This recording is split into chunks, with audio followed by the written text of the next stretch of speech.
All right, what is going on, everyone? And welcome back to Mets Weekly as we are live at this very moment on YouTube and on X for watch along coverage of the Mets versus Athletics, game 15 of 162. But before we start, I want to remind everyone to subscribe to the Mets Weekly YouTube channel for live episodes of the Mets Weekly podcast following every single regular season series.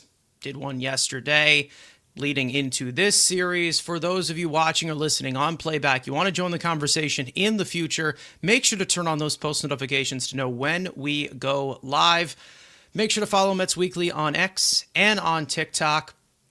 Follow all of us individually. The links are in the description. So it is just me today on the call. I'm not sure if anybody will join towards the end here, but if I am your least favorite member, again, like I usually say, this is going to be a rough one for you. Either way, we go into the second game of this series. Like I said, game 15 of 162. The Mets coming off of a series opener against the A's, which we talked about it in the postgame last night. Do we even need to go over it, to be honest? I mean, it was just a complete disaster from likely, I wouldn't say, you know what? I will say from pretty much all cylinders, to be honest, because you had your starting pitcher leave early with an injury. Luckily, you had a most rested bullpen. The offense, still looking for it. Where is it? We have absolutely no idea. Over the last 17 innings, they have 0 runs. I'm pretty sure they have like 9 hits as well. It has just been a slog offensively for this team. Luckily, the starting pitching has been keeping them in the game, similar to last year. The bullpen has faltered a little bit over these past few days, let's just say that. But, you know, when you put them in those certain high leverage situations constantly in this game these days, you usually see blow-ups like this. And you saw that last night with Tobias Myers, where he was not able to keep it a one-run game after going 2 scoreless through the 7th and the 8th. So, again, we will see what they're able to do here. But either way, for today's game, we do have an interesting matchup, to say the least, because we do have a lefty on the mound for the Athletics, so a little bit different of a lineup construction for here. Let me I'm looking for. There it is. Perfect. But either way, we've got Kodai Senga on the mound against a lefty today, like we said. We'll go over the lineups for a second right here real quick. Leading off for the A's, pretty much the same lineup for them, but we will do it once again. Leading off, the right fielder, Lawrence Butler. Batting second, the first baseman, Nick Kurtz. Batting third, the catcher, Shea Langoliers. Batting fourth, the left fielder, in the cleanup position, Tyler Soderstrom. Batting fifth, the shortstop, Justin Wilson. Batting sixth, the second baseman, former Met, Jeff McNeil. Batting seventh, the third baseman, Max Muncy. Batting eighth, the designated hitter, Carlos Cortez. And batting ninth, the center fielder, Denzel Clark. On the Mets side, leading off, the shortstop, Francisco Lindor. Batting second, the center fielder, Luis Robert Jr. Batting third, the designated hitter, Jorge Polanco. Batting cleanup for the first time for the Mets at third base, Bo Bichette. Batting fifth, the first baseman, Mark Vientos.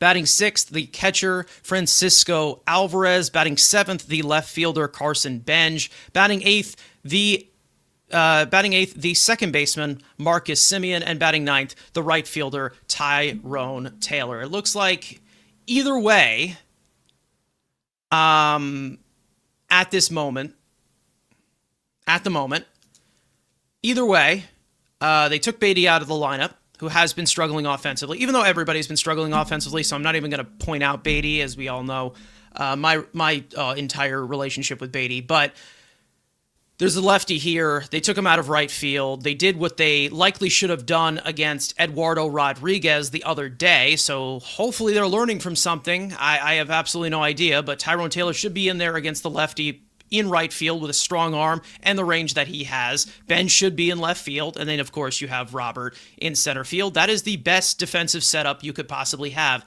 at this current moment. And that's what you kind of have to go with because no one is hitting in general, to be honest. But either way, hopefully we do score some runs today. That would be awesome. It has been rough. Let's just say that these last 17 innings, like I said. But Kodai Senga, like we said, he will be making his third start of the year. So far this year, a 3.09 earned run average coming off of a very solid start in San Francisco, where he pitched into the 6th inning. He's been giving you volume in comparison to what he was doing the last 2 seasons. Strikeouts are up, the walks are down. He's pitching with more conviction, and he will go up against Jacob Lopez, I think 28-year-old left-hander who has had a rough start to the season so far. He's been in the league for about 4 years.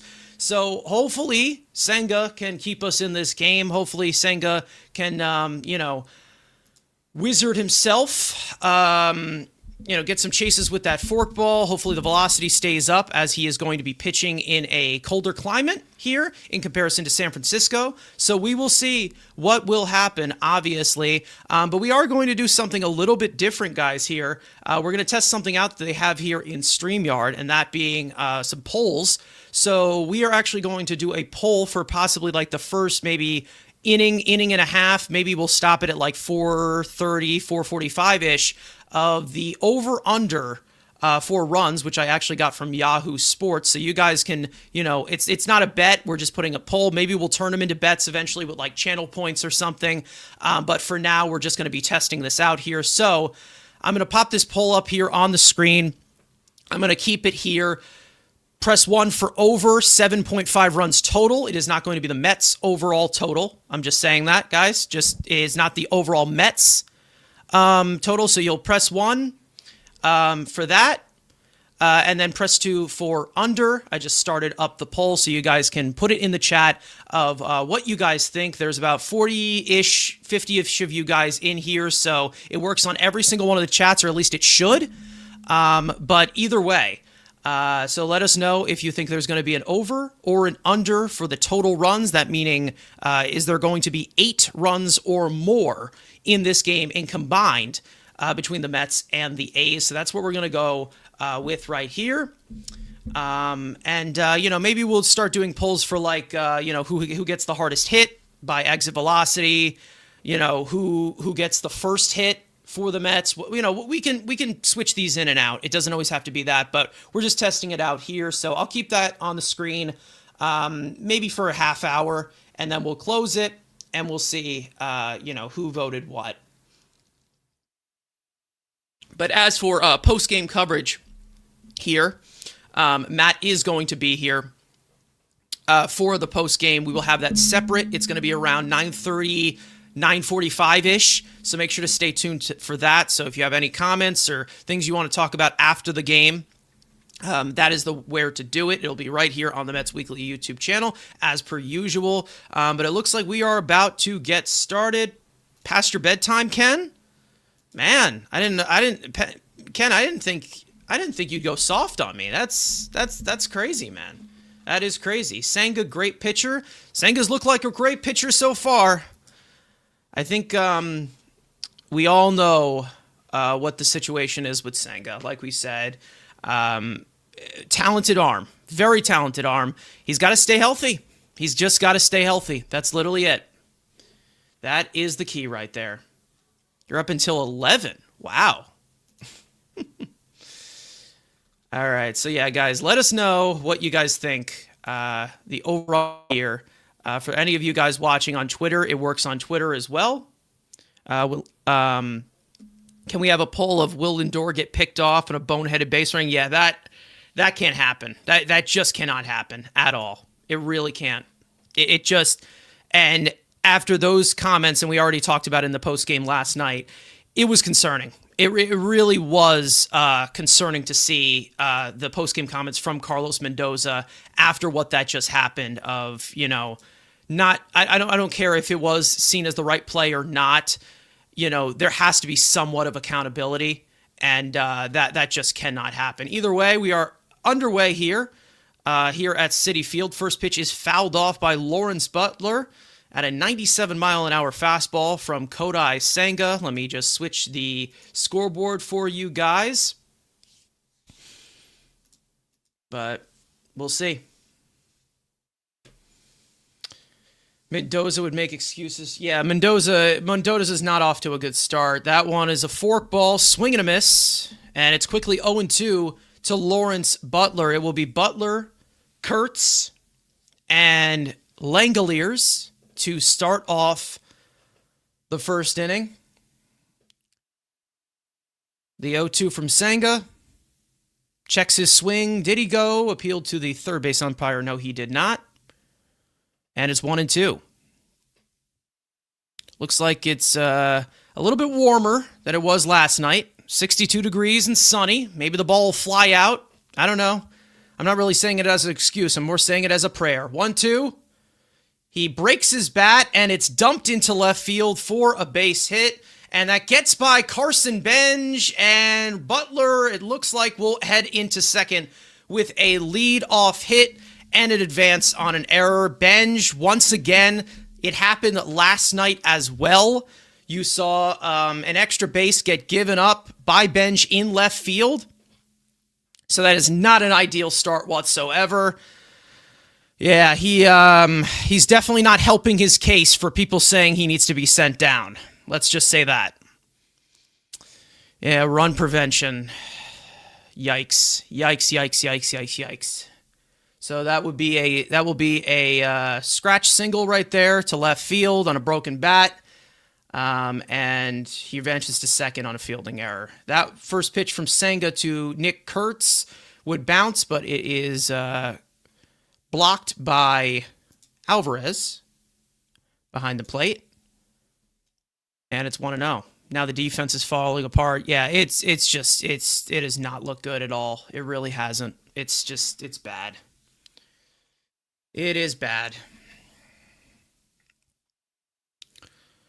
Can't really fault Senga there. He made a good pitch. Swing and a miss at a cutter. I believe that's a cutter. Yes, swing and a miss. And it's 1-1. Kurtz has been heating up recently. The 1-1. That one's outside, and it's 2-1. Oh, man. That is not how you want to start at all. The hit and an error on the first batter. The 2-1. Hit in the air, deep to right field, but it will be playable for Taylor. He makes the catch. Butler tagging at second. He'll go over to third as Simeon gets it on the cutoff. 1 away. That pitch was a little too up there by Senga, but it was enough to stay in the ballpark. Either way, Lawrence Butler, deep enough to move him over to third.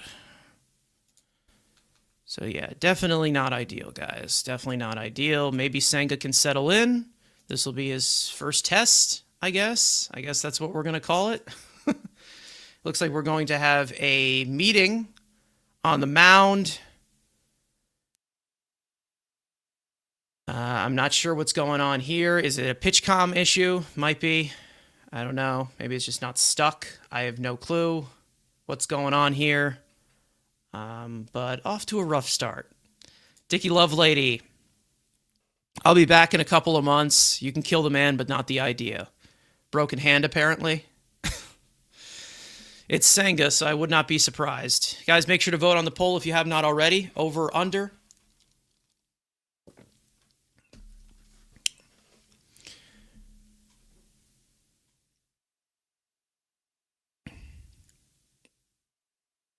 First pitch from Senga is a fastball inside to Shea Langoliers. Make sure to type 1 in the chat if you are thinking over 7.5 runs, under for under, type 2. The 1-0 to Shea is a breaking ball fouled away, and it's 1-1.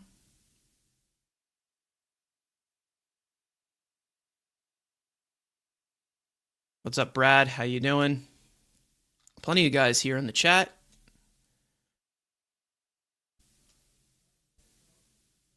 The 1-1. Swing and a miss at a forkball. And it's 1-2. Come on, Senga. Put him away. Good block there by Alvarez as well. Alvarez's defense so far this season, not pretty. So hopefully he can get it together here, because it's not looking great. Not looking great right now.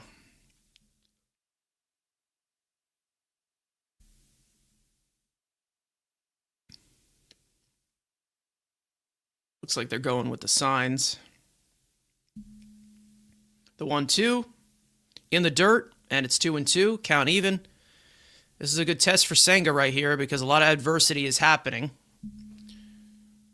A kind of a crappy single, had an error in left field, some pitch comm issues. So we'll see if he can fight himself through it here in the first. Already at 12 pitches. Count even 2-2 to Shea Langoliers. Senga set the pitch. Swing and a miss at a forkball. That is 2 strikeouts for Kodai Senga already. Excuse me, first strikeout for Kodai Senga. Last one was a flyout, my bad. It was 2 whiffs. Big strikeout there for Senga, and Pantrice agrees here in the chat. 2 away. Let's see if he can finish it off here against Tyler Soderstrom. Former first-round pick by the A's in the same draft class as PCA, and we all know where he is. That was in 2020. First pitch, cutter, bounced. And it's 1-0. Soderstrom, converted catcher, was a first baseman, now in left field, strong arm in left field. It's pretty much his everyday home now.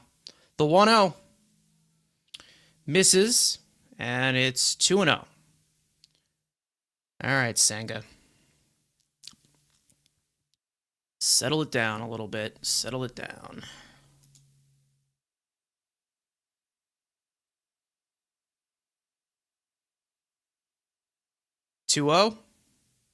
Breaking ball is grounded to Simeon, past a diving Vientos at first base. Senga covers first, does not get injured, gets that third out, and we go to the bottom of the first with not a single run come across.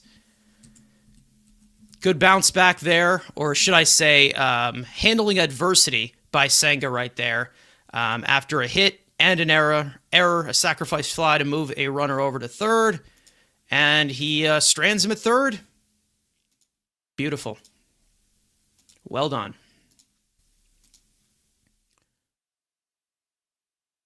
Minor miracle. Yep. Yeah. Senga, definitely a test that you want to see Senga get.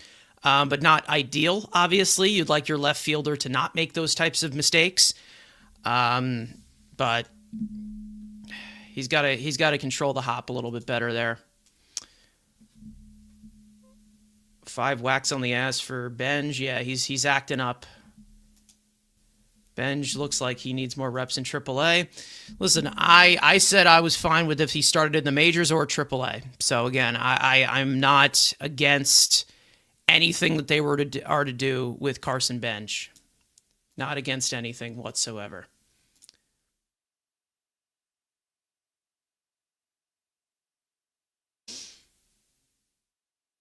No runs or injuries. Yeah, the infield defense, I said, I think has been relatively okay. I think Lindor hasn't looked as swift, but it hasn't been as noticeable.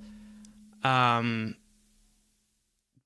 it looks like the PFPs have been better. It looks like Senga. I don't know if Senga is laughing in the dugout because of what happened last year. I doubt it, but we'll see. Francisco Lindor will lead off for the Mets against lefty Jacob Lopez. Like I said, Jacob Lopez Soft tossing lefty. First pitch is in for a strike. There's the lineup that is on the screen right there. Okay. The 0-1 lifted foul into the right field crowd. And it's quickly 0-2. Like I said, Jacob Lopez, he's like 28 years old. He's been in the league for about 4 years. Soft tossing lefty. Off to a pretty rough start so far. The 0-2 to Lindor. Swing and a miss at a breaking ball, and Lindor is down on strikes on 3 pitches. Hey, Lindor.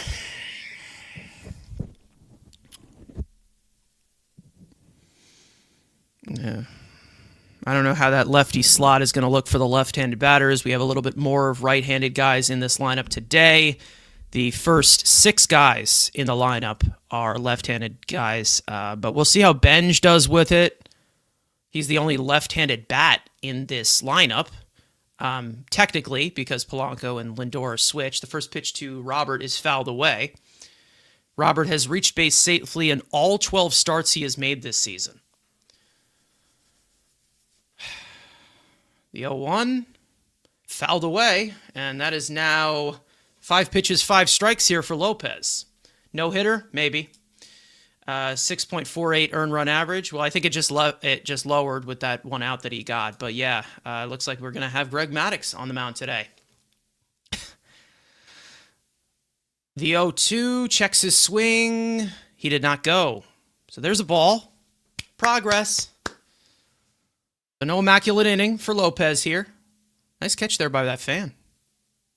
Not bad. Saved his kid, it looks like. 1-2 to Robert. Slashed past the glove of Max Muncy there at third base. So the ball is getting by some gloves here. I don't know if that went through the 5-hole or not sure. But we have Evan joining here. Hi, Evan. It's Evan from the chat. Hi. Once again, frickin' Robert, the only one hitting. Yep. Oh, that looks like it went through the web of, if you want to put it on, what's it called? If you want to put it on the offline, you can.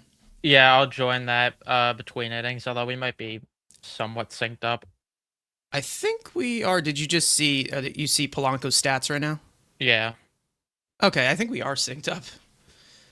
The Ev Meister. Right, I think that's your new Ev Meister. Okay. Cool. Cool. I like it. Did it go under the glove or through his glove? Under glove? Wow. All right. 2-0 here to Jorge Polanco. If you want the call for the next inning, you can take it if you want.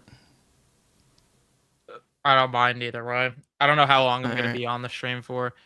All right, so I'll do the scoreboard. That's fine. Okay, no, that's actually weird that you say that, BBA, because someone at the gym today legit told me that I look like John Oates. Like the second time today I'm hearing that now. Wow. John Oates reference. I like it. Great reference. Come on, Polanco. Yeah, Polanco's got to get healthy, man.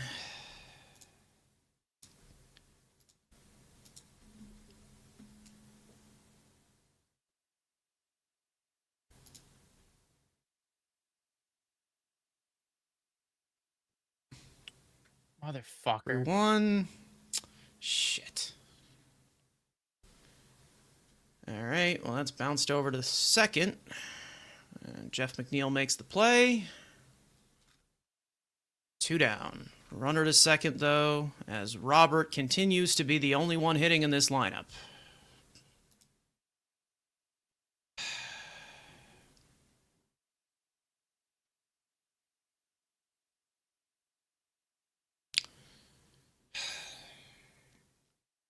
Here's Bichette.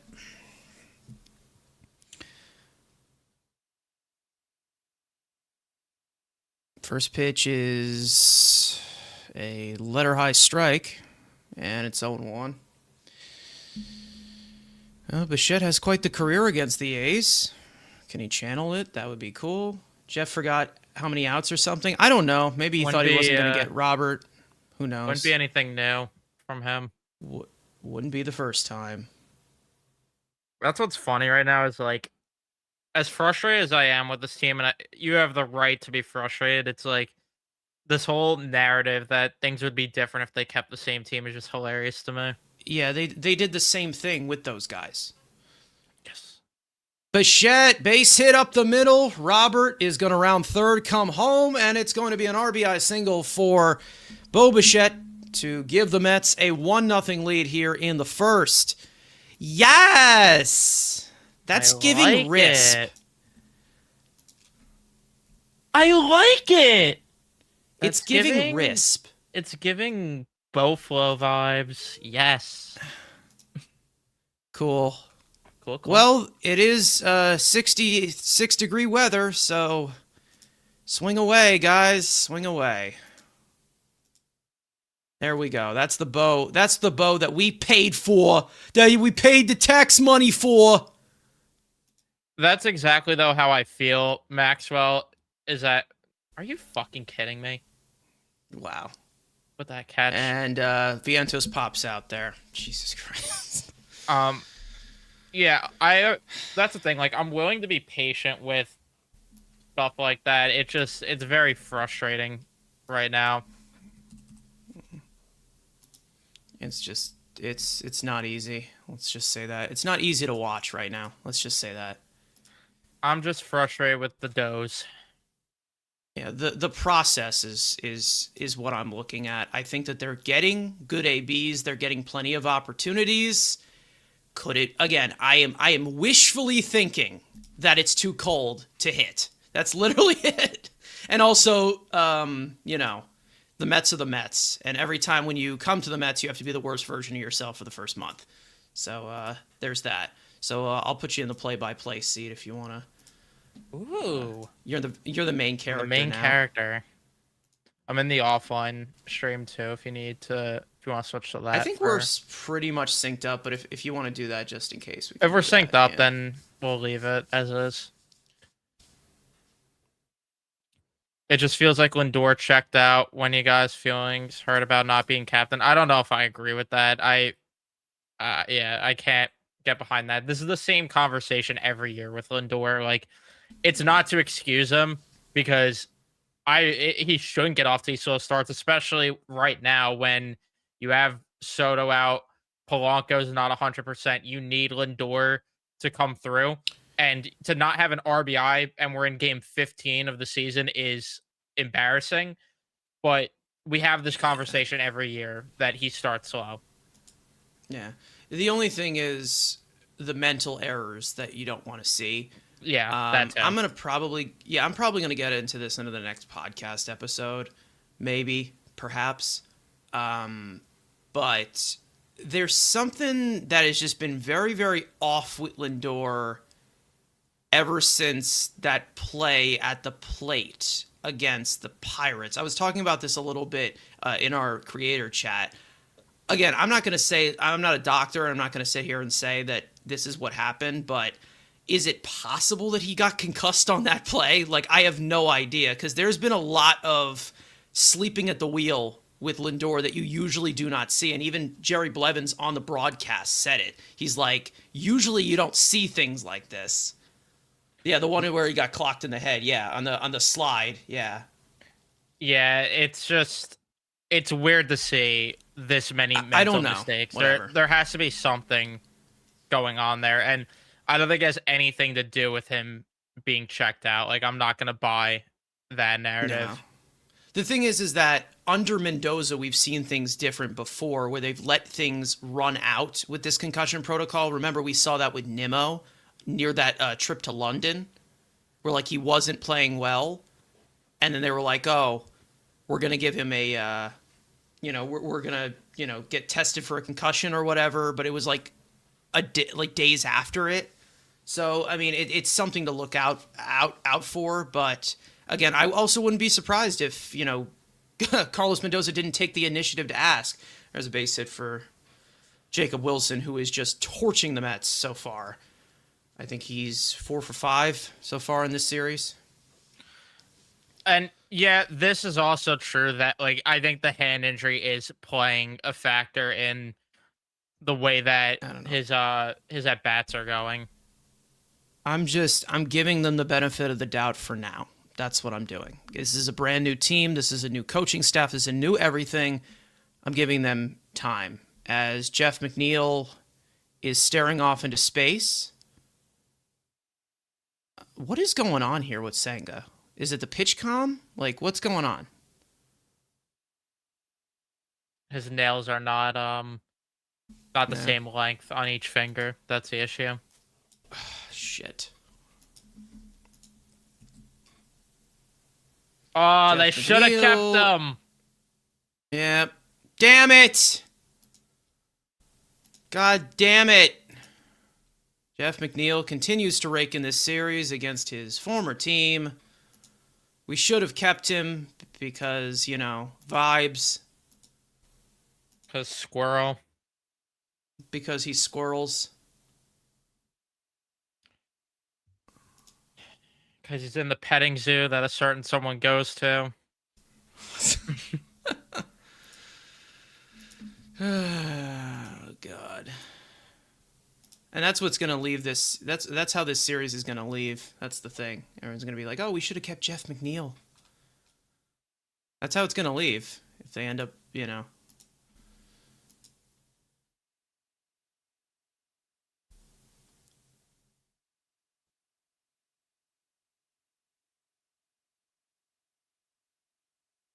Three hits already given up by Senga.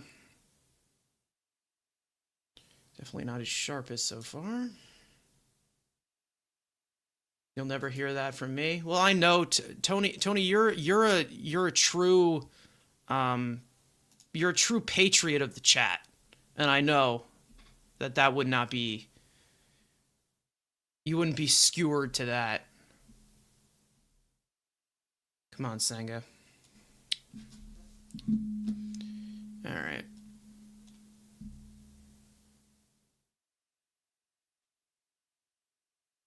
Yeah, I mean, it's just what we talk about all the time, and people were tweeting about it. If they kept the core, and this is because I believe the results would still be the same right now if they kept the core, and it'd be the same fans saying, "Oh, they should have broke it up." Oof. Good strikeout there from Senga on the fork ball. Fork ball looks good. Everything else is kind of a little wonky right now. Wonky. It's giving wonky. Max Muncy has gone fishing there, and that'll bring up the former Mets minor league utility man, Carlos Cortez, for any of you guys who remember this guy. Kind of played as a 4A player, but ever since he left the Mets, he's great! Future MVP!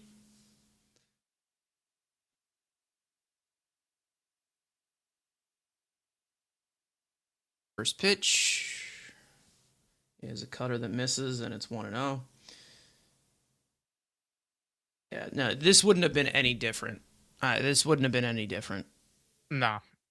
I'd rather suck with something new than continue to suck with the same thing over and over again. It's called the definition of insanity, people. We got to look it up. And that's what we said going into the year is that, we don't know if it's going to work or not. And I mean, we're still only 14 games, 15 games in. So we can't even come to any conclusions yet. But this time last year, I was calling them out because I knew this team. I knew the team's MO by then. Yeah. For me, once that Diamondback series happened, the end of April, beginning of May, that was the nail in the coffin for me last year. And I was like, yeah, this team is not going anywhere this year. Come on, Senga. Jeez. Behind here, 3-0 on Cortez. Denzel Clark on deck.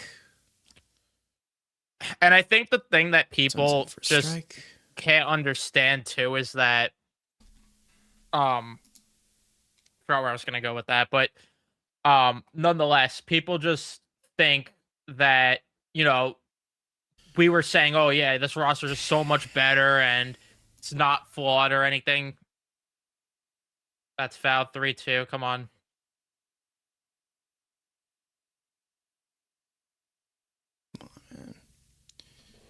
I saw a clip yesterday on TikTok, and it was like this fan that's like, they should have just kept the same team and then added Bichette and added Yeah. Robert. They just to it. needed pitching. They just needed That's pitching. that's what I also saw. Yeah, in that because the clip. pitching is the reason why you were 0-70 behind 8 innings and didn't have a single comeback win. That's why.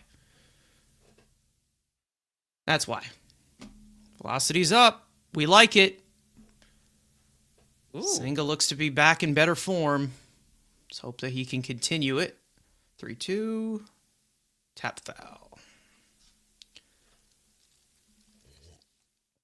Hey, what do you think about Lovelady getting DFA'd? I really kind of think it's piss for shit at this point. Like, Kimbrel's cooked. He really just is cooked. I mean, maybe he'll have one good outing for you, but, like, he's 92, 93 and can't command the zone, for God's sake. I get it. It's a novelty now. He's a future Hall of Famer. But, like, I have no hopes of him, rejuvenating this bullpen. It's just if it was Kimbrel like 10 years ago, maybe. It's just but now, the Syracuse Ford now. That's all it is. Yeah. Hop on in from Syracuse, boys. The engine's starting. It's getting warm.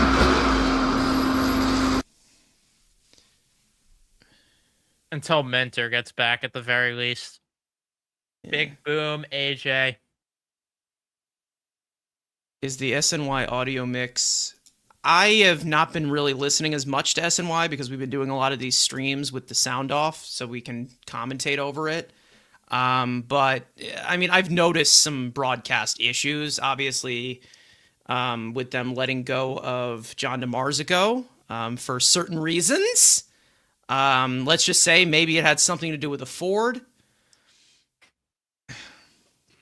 But who knows? Misses inside, and it's ball 4. He channeled his inner Brazaban, let's just say that. Oh, here comes Willie Pooks. Willie Pooks with translator Pooks.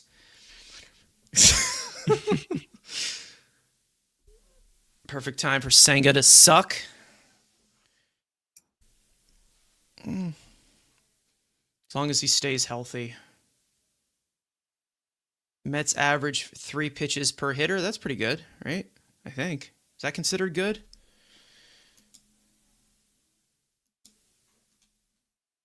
Keep McNeil on the A's. I think he's going to be one of those guys that kills the Mets. Yeah, probably. That's not good? They see him once a year. I mean, yeah, they'll see him. Yeah. They're probably going to decline his option anyway, and we'll be giving him $2 million.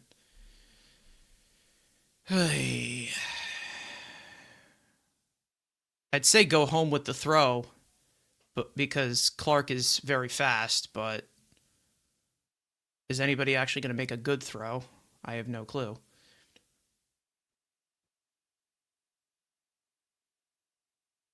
Wouldn't want to see him in any team in the NL.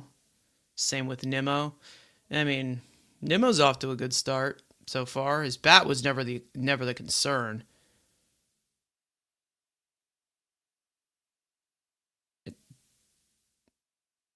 I do think Nimmo still has like 2 or 3 years left in that bat where he's going to be, at least a catalyst in an offense, which he's showing so far. But the contract was a mess. It really was. That, and he was also one of the big problems last year with that stat of them trailing late in games. Yeah. Or not coming back late in games, rather. Yeah, not...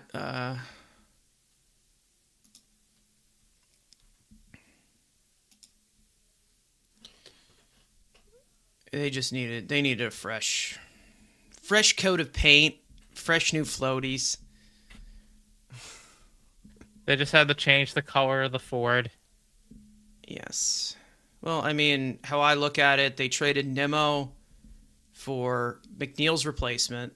They got rid of McNeil so they can move their $765 million player to left field where he is more comfortable playing, and also open the gate for young players such as Benj or Ewing or whatever. 2-2, fouled away.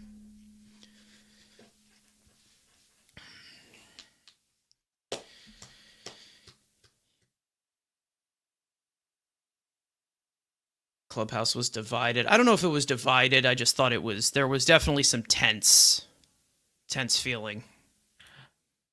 It was tense. Fuck. Jesus Christ, Senga. Come on, man. Come on, man. Come Not on, today. not again. You got nowhere to put him. Today. Nowhere to put him. These City Connect jerseys are cursed. I think the City Connect jerseys are just mid. I've said this so much time. They're the definition of mid.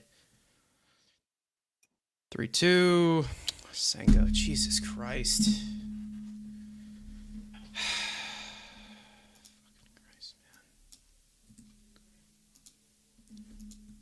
Yeah, nibble around the strike zone against one of the worst hitters in all of baseball in Denzel Clark. Because, he can rob a home run while he's at the plate. Stupid.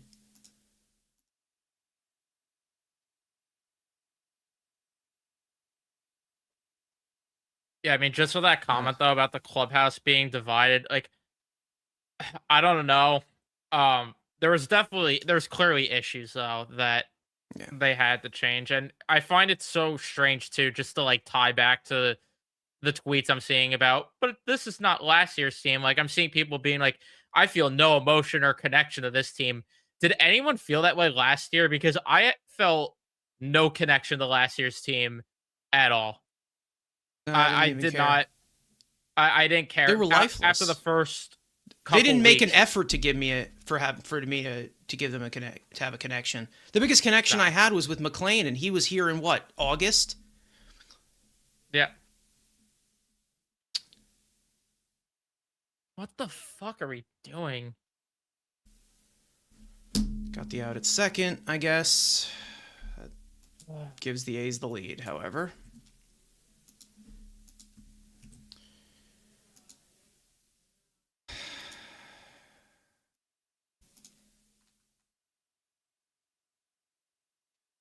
Why is Lindor not? Lindor? God. Okay, like, this is what I mean. Like, is something up with him? Like, because he's just, like, not... He ain't there. Why is he running to a ball on the right side of the fucking infield?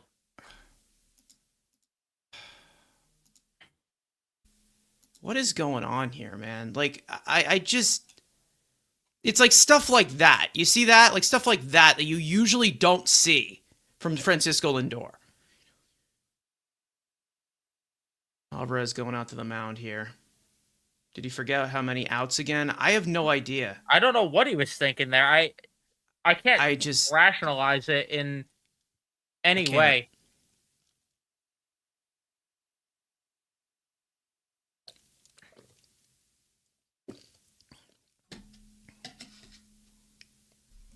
Sports betting fucks sports up. If Lindor's sports betting with a $341 million contract, that's rough. Yeah, Max, we definitely agree. I don't know what the fuck is going on, man. I really don't.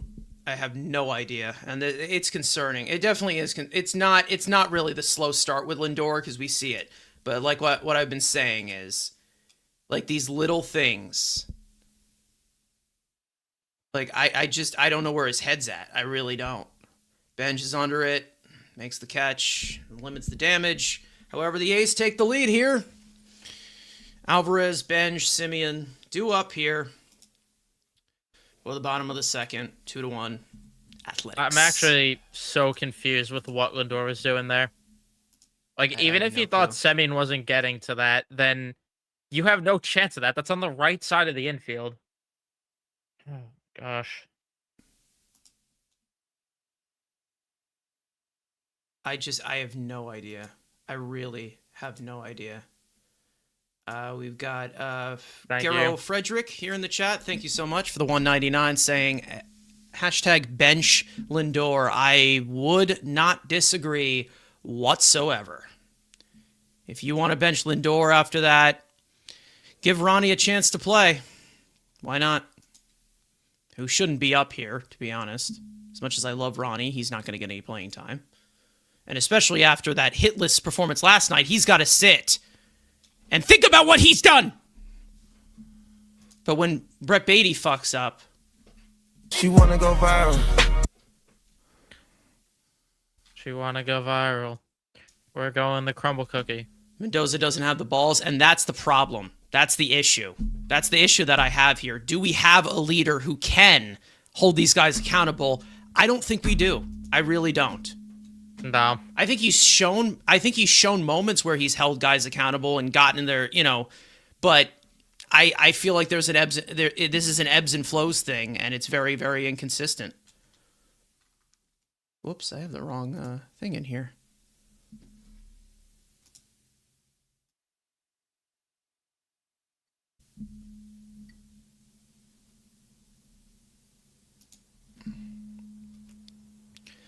Do I know if that's what you'll get from the bench coach in Kai Correa?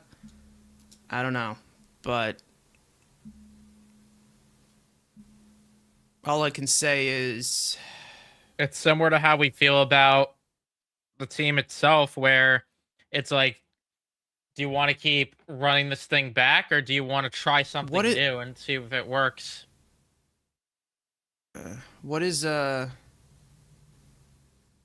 What was Mendoza talking to the umpire about? I don't know.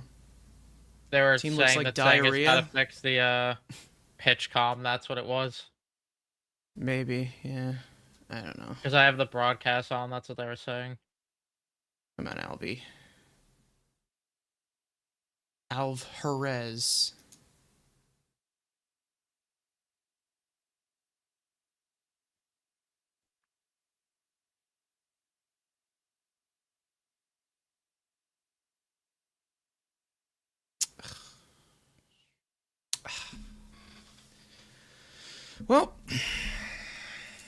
Well struck ball, I guess, right? 109.5 off the bat. I don't think he should have. No, he should have. Never mind. He was a little bit too early on that, but good swing decision there by Alvarez, but it results in an out. Bad boy. He should be taking it to the opposite field. Just put the ball in play. Here's Carson Bench against a lefty, the only left-handed hitter, like I said, in this lineup for the Mets today. Good swing, you're out. Yep. Cruel game. Cruel game. David Stearns is a con artist. Yep, he's the worst. Okay. 0-1.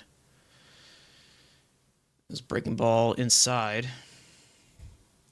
I think you're like a split second ahead of me. Probably are. But we can manage.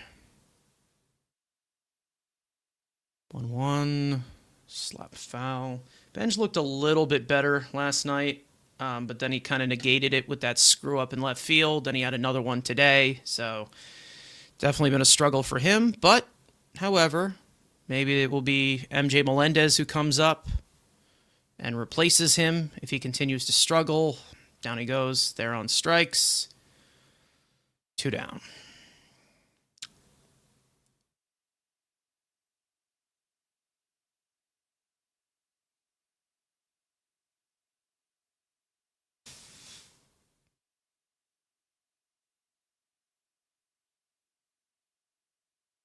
Of course, we're 1 for 1 with runners in scoring position, and we're losing.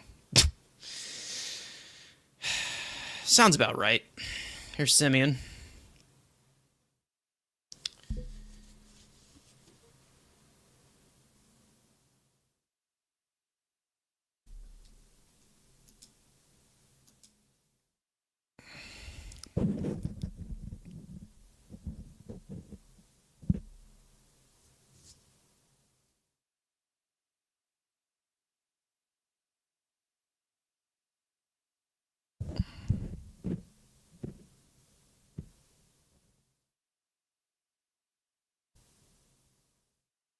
Simeon, high fly ball, foul.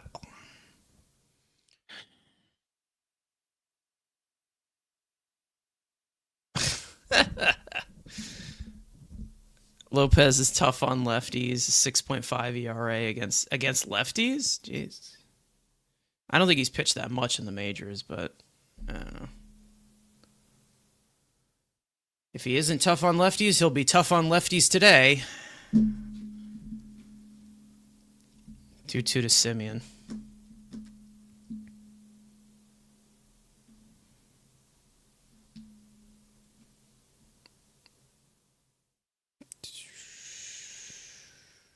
Bounce to the left side. Lopez off the mound. Bounces the throw. Nick Kurtz does a tumble into the grass, but he makes the play. Side retired. 1-2-3 inning. As the Mets are down 2-1 here, going to the third.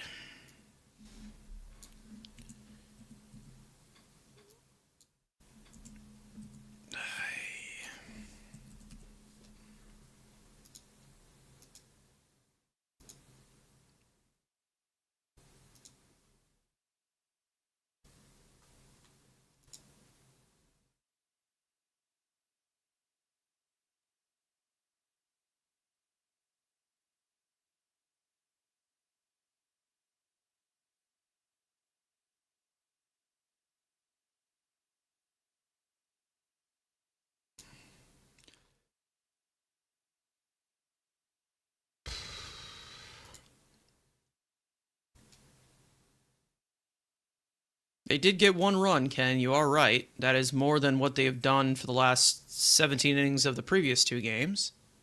So, minor victories, I guess. I guess that's all really we can chill on right now.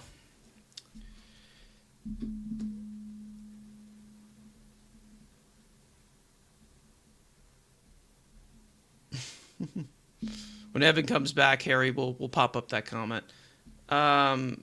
I do think it's time to get Lindor out of the leadoff spot, at least for now. If you're gonna do something, you gotta bench him, because I don't know where the hell he would bat in the lineup to get him going. To be honest, yeah, we all agree. This is what they do. This is what they do. Yeah, They're pieces bottom of of the shit. East been eliminated for weeks, but let's bench Fortescue because we need to get who the fuck is even in the lineup then?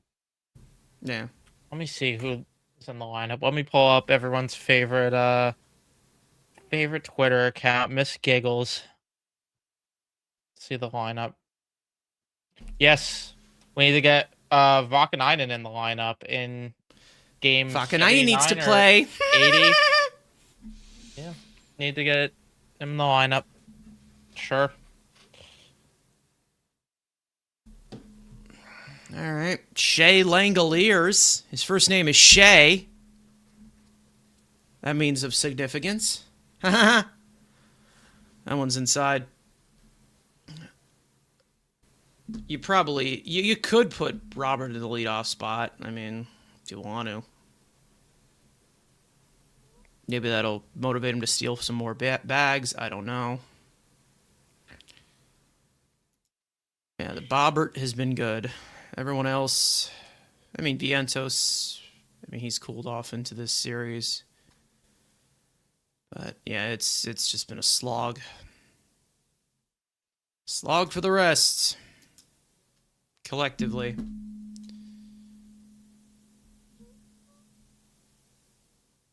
Two is fouled away. We'll do it again. I wouldn't mind when Soto's healthy again if they moved Bichette to lead off and then had Robert, Soto as the top three. Of course. Grounded over the bag. Course. And that'll go all the way into the corner. Benj picks it up. He is going to throw to the cutoff man towards third. And in with a leadoff double is Shea Langoliers here in the third. Senga definitely does not have his sharpest stuff today.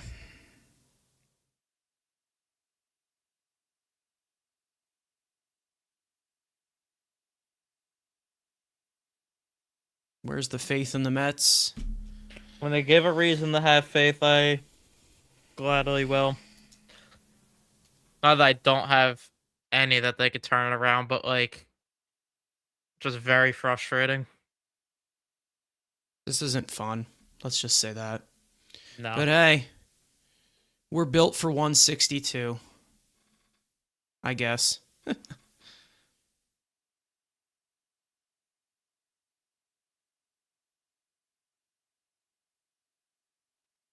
Alvy.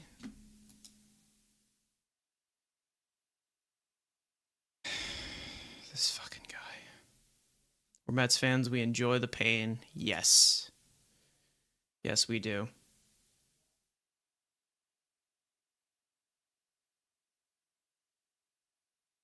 There's a strike. Could be it could be 1 and 2 if our dumbass catcher, who is El Troll, would challenge a pitch, but it seems like he has no knowledge of the strike zone whatsoever.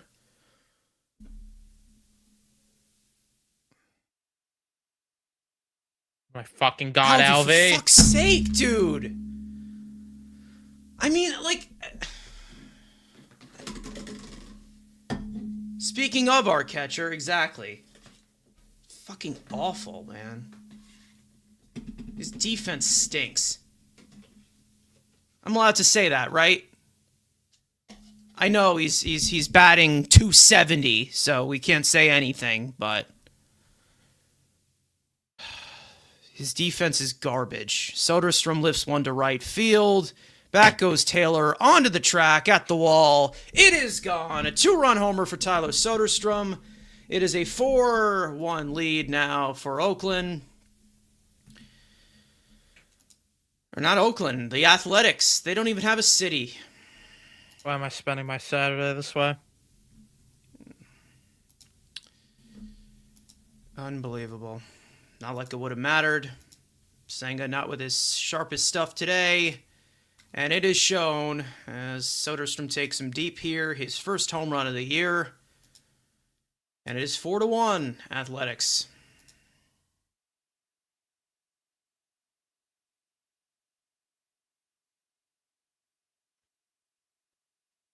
Oh my goodness.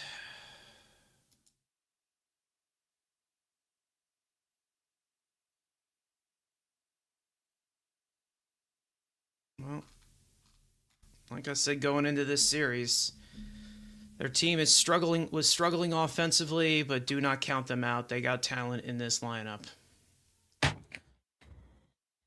Fucking God. Unbelievable. Oh, God. All just fucking falling apart. Is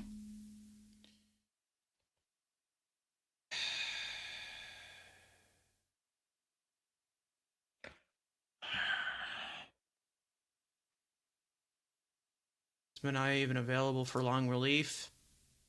He probably will be. Mendoza gone. It's getting close. I don't know if Manai is available. He threw 70 pitches that last outing. No Dickie Lovelady. It's probably going to be Brazaban to eat 2 innings. Great defensive second baseman we got there. He probably wouldn't have made the play anyway, but it was hit too slowly. But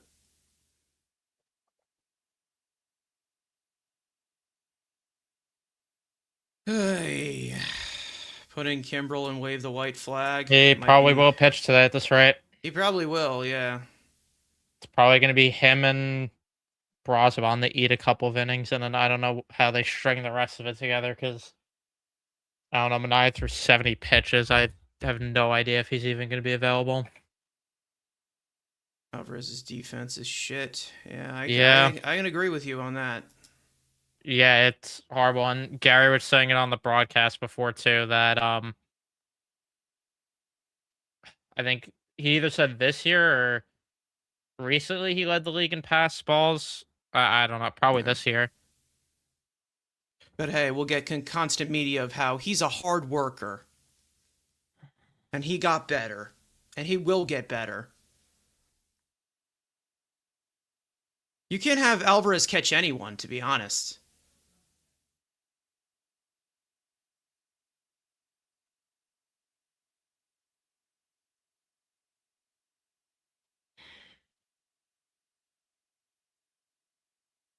These are the kind of days I was worried about with Senga. Which, yeah, I mean, what's up with the mental errors? It's one thing to not hit, but these mistakes are costing them pitches. It's embarrassing.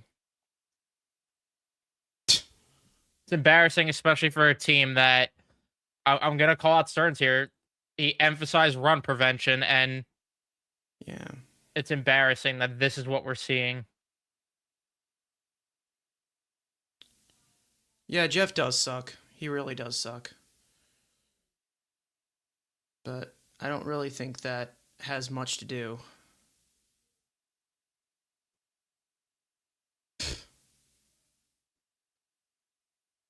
Enjoy him, Mays fans. Enjoy him.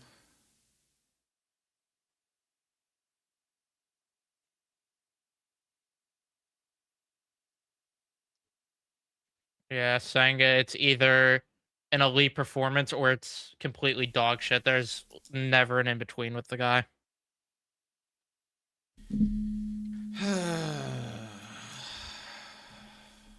Let's see. It's now 7 hits given up by Senga. Not missing bats at all. Looks like his fastball velocity is also down at this current moment. He's at 64 pitches. So this is a great day. This has been a great day. A lot better than the last one. They said the bullpen's going. I don't know who the fuck is up right up. Brosabon, don't even play the song if he comes to the game today. Yeah. I don't Fuck the even feel song. like it. Fuck the song. Yeah. Brosabon's up.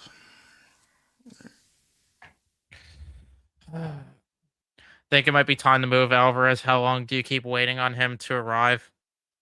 Yeah, I mean, it gets to a point where it's like It's the defense. That's the problem. That's the thing. It gets to a point where do you commit to him being a DH or do you just let it go? Which he has to prove for a full year he could hit well enough to be a DH before you could make that commitment.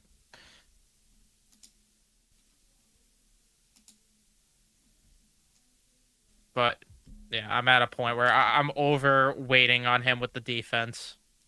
Completely over that.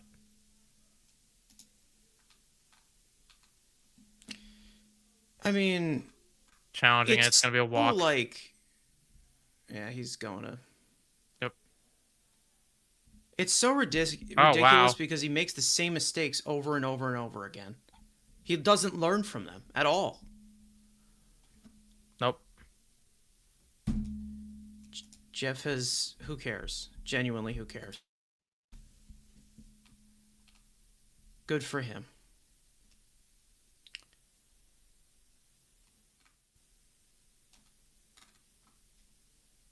Let's see. I don't know how much that's a correlation, Tony. Maybe it is, but it's also just a thing that you always draft guys that play positions up the middle. Like, that's what the good teams do. Those are usually maybe it does those are the correlate. most common. Yeah.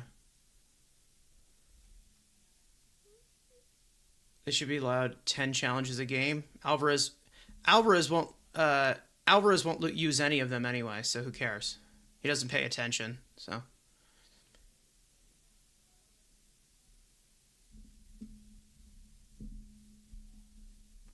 I mean, Jeff is a major leaguer, but they had to move on.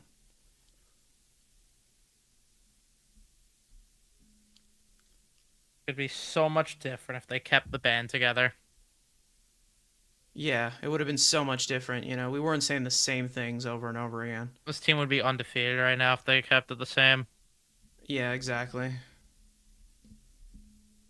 They'd be undefeated and winning every single game, like 10-0. Mendoza needs to go after tonight. You can't let him go to LA. They're not they're not going to. It's not That's gonna the problem. happen. Listen, if it were up to me, I know, Matt, you know that it's not going to happen. We all know it's not going to fucking happen as another home Yeah. run there for Cortez. There you This go. time in the Carlos A's- Cortez, the former Met. Smacking around the Mets 7-1.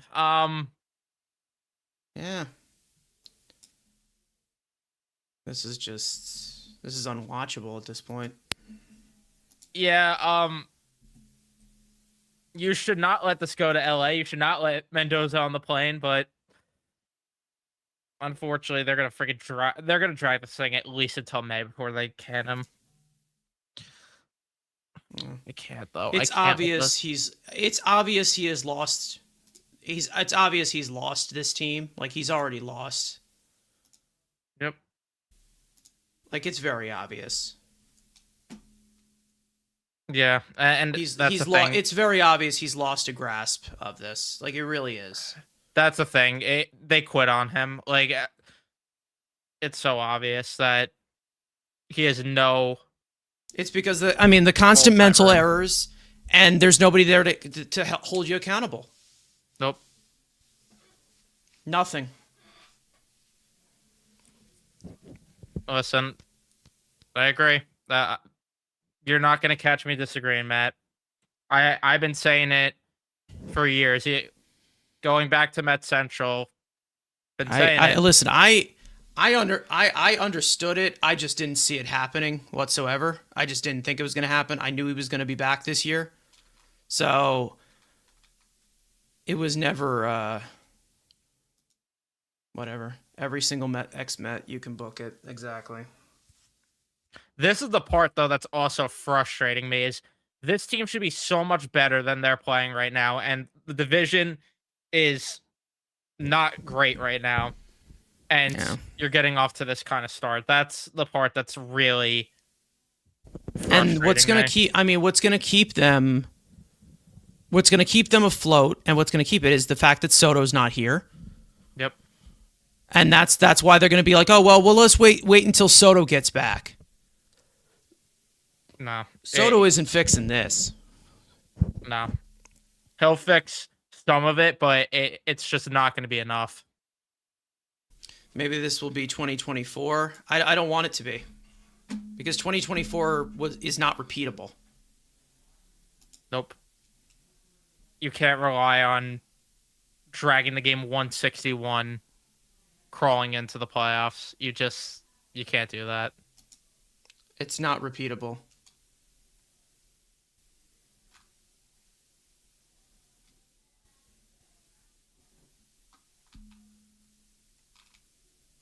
You also can't blame the cold when all these other teams are teeing off the Mets in the same exact environment while Yep. this offense is doing. Yeah, I mean, it's 60 absolutely degrees today. nothing. There's no excuse for this whatsoever. Yeah, so even if it was cold, like it's been the past couple days, why are the A's able to hit but not the Mets? Why are the A's that play in Vegas able to hit but not the team that plays in this environment for 81 home games? Absolutely ridiculous. Well, here's Brazaban. Man of many talents, yada, yada, yada. All right. Someone said give Beltran the job. Beltran's not getting the job. It's going to likely be Kai Correa if that happens. Yeah. Which I don't even think Correa is going to be. I don't know how that's going to go either. I mean, you're asking a rookie manager to come in at that point and right the ship and command that room. Good luck.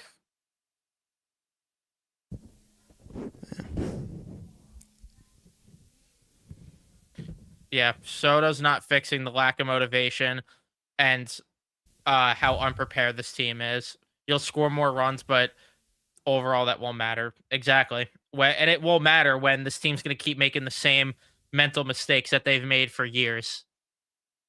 You have a completely different group of players, and it's the same mistakes. Different coaching staff, same mistakes. Why Kai Correa? Why Carlos Beltran?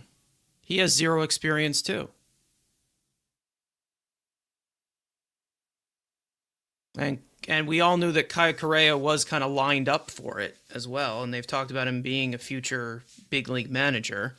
So I think it's going to be him. And is he going to be the guy to, be the voice in that locker room? I don't know. I really don't know. And here's the thing: no one's saying it's going to change anything, but would you rather keep seeing the same thing and doing the same thing? Yeah. When you know the outcome versus trying a change. It's the same thing we talked about with changing the roster as a whole, that you have to try something different. This is the shit that I continue to hear about, bring Beltran back or bring Beltran in, or he needs to be like, for what? Autographs? Like, what is he, like, what exactly is he going to come in here for?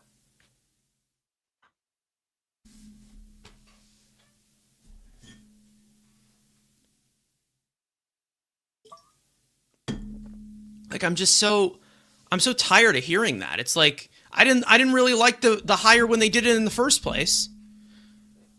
I don't see what the hell that does. And we all know that it's proven that star players are usually not the best managers. Yeah, it's just to a point where it's... Mets do it their own way. And I get this point that Correa's already in the room, but I mean, he's been here for 14, 15 games. Sure, plus spring training, but I don't know. Because you're not going to bring in an experienced manager in the middle of the season. Yeah, I don't even know who you would hire that has experience if you did go that route.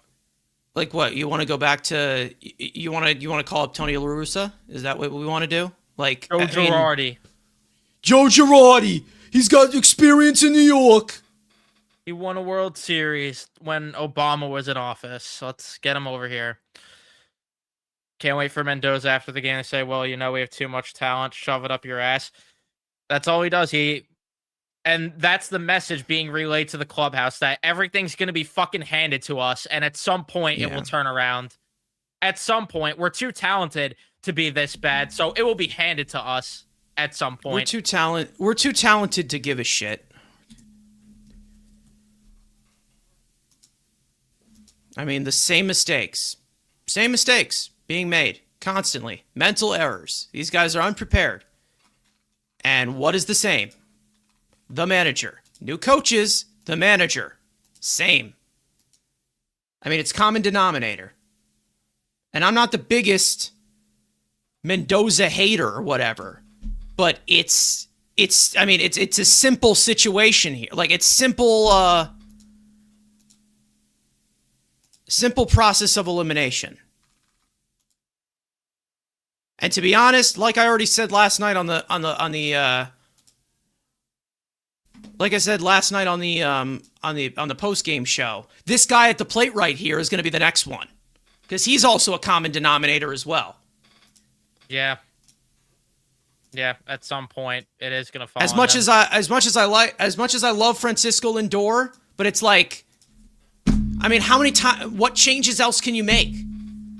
You just going to frickin' blow up Citi Field now? I know you're joking, Tony, but my goodness. My goodness, Mark Tony. DeRosa. I mean, and I'm not bringing it to that point right now, but I'm just saying, like, giving a tease of what's to come. Because if they continue to falter like this, your manager's gone. Yeah, and I've never bought into the whole Lindor broke the clubhouse thing, but it gets to a point where if the manager change doesn't work, something else has to give. Starting to hit rock bottom again. Where's the purple dildo? Something's up with Lindor. Too many mistakes. I don't know. Again, I feel like, there's something to say about that play against Pittsburgh because he has not looked right the entire time.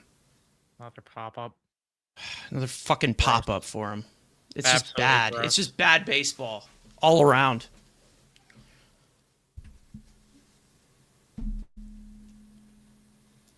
What did I just say?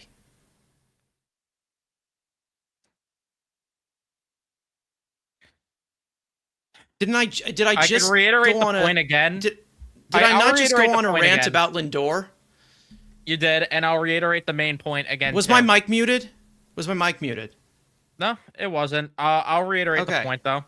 The point is, they just overhauled the roster. We spoke about the roster and how it's a problem. The common denominator is the manager, and we're seeing the same mistakes that we have seen for the past few years. Yeah, if Stearns files Mendoza, he's exposed, and then that obviously puts him on the seat because he hired Mendoza. And that's exactly what I said. That's why I said Mendoza's back, is that Stearns wants to keep him around because he's the next guy in the line Yeah. of fire if things fail. Possibly. Very possible. That was always my feeling when they went into the year with Mendoza, because Matt and I both were saying that if you're going into the year with a guy on the hot seat, why are you bringing him back in general? It's a shield to keep Stearns from being the next guy in line. I mean, it was very obvious to me that he was coming back this year. It was very obvious. I'm saying if they fail with the next manager, that's when Stearns is gonna fall on the sword. Yeah, I mean, he hired Kai Correa, or was it Mendoza? It was likely Stearns who hired Correa. Here's the only guy that's hitting, who needs to basically bat 1,000 for us to win.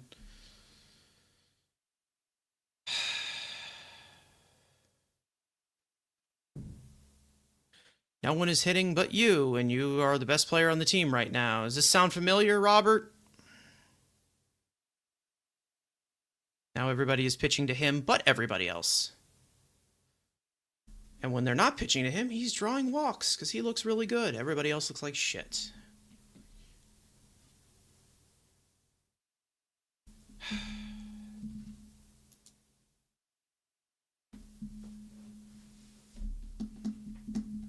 Yeah. The only one. He's the only And one. He walks. Only only one one. making having good ABs. The bad player that we got from the White Sox, by the way. The horrible player with an awful attitude.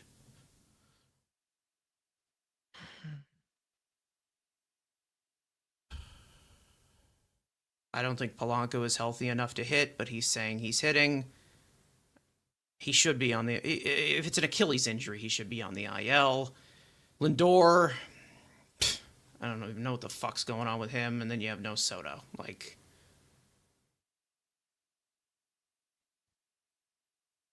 One player is not fixing everything. It's just not.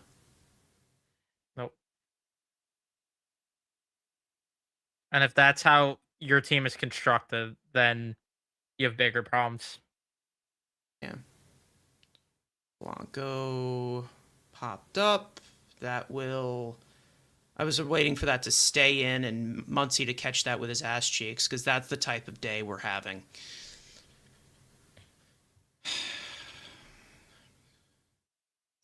It's frustrating because I feel like the pitching staff is halfway decent. Is it that everyone is playing out of position? The starters change each game. I mean, you could say that's part of it. And again, I don't think the message to the clubhouse right now is right. I think there's clearly an issue there.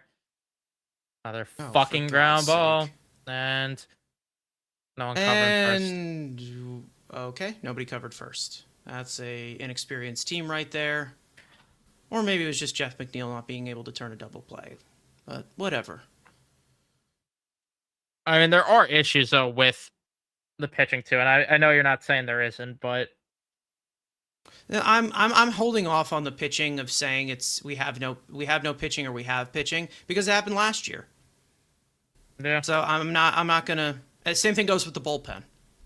I'm not making sweeping declarations about the pitching at all. Here's Bo with another RBI opportunity. Last time he cashed in. Maybe he can chip away with a Chris Paul hit. The pitcher that I will critique every time though is David Peterson. Yeah, fuck him.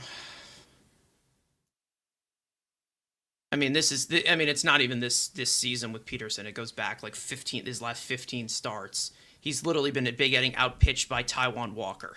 Like, for God's sake. I mean, that's how bad he's been.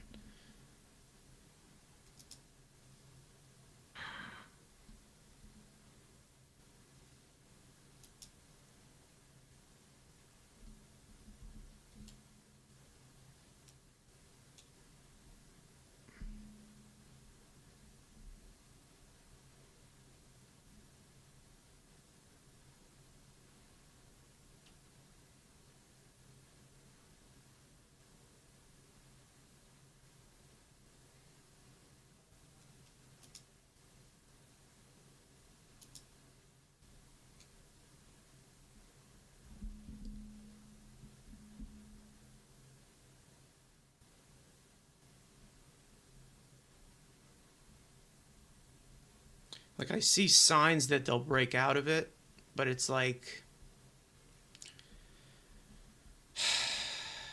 I don't know if that does happen with this certain voice. That's ball 4, and that'll load the bases. All right, well, Vientos. Now it'd be nice to give me something here. But been that type of day. Save yourselves. Nah, we're save yourself. Nah, we're here for the end. We're here for the end. Not a guarantee that I am, but I'll be here at least for a bit. We've got a post game at around 9:30 ish. Probably be Matt. I don't know if Evan, if you're going to be available for it, but we'll see. TBD. Okay. And then here's Vientos with a chance to drive in some runs. Vientos loops one into left field, and it is caught, and the Mets do not score a run. Shocking. I am beyond shocked.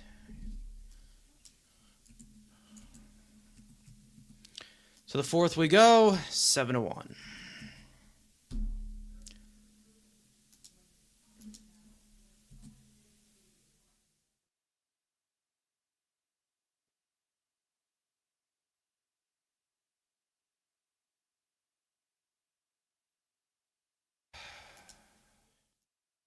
Unwatchable.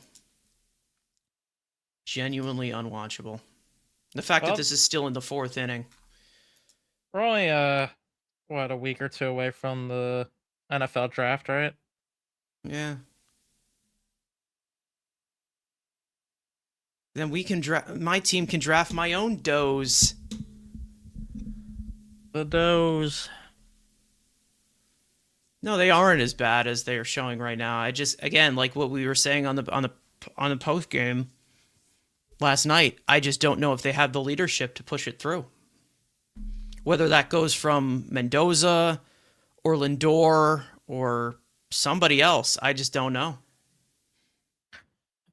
I just want to know what happened to someone like Semien, who they brought in because of his leadership. Like, yeah, we're not in the locker room obviously to know what's said and what's going on, but it's like it doesn't look like anyone's taking charge as a leader right now at all, coaching wise and roster wise. No one. I just don't know how many other angles you can attack it from. I just don't know. I don't know how many changes you can make at this point.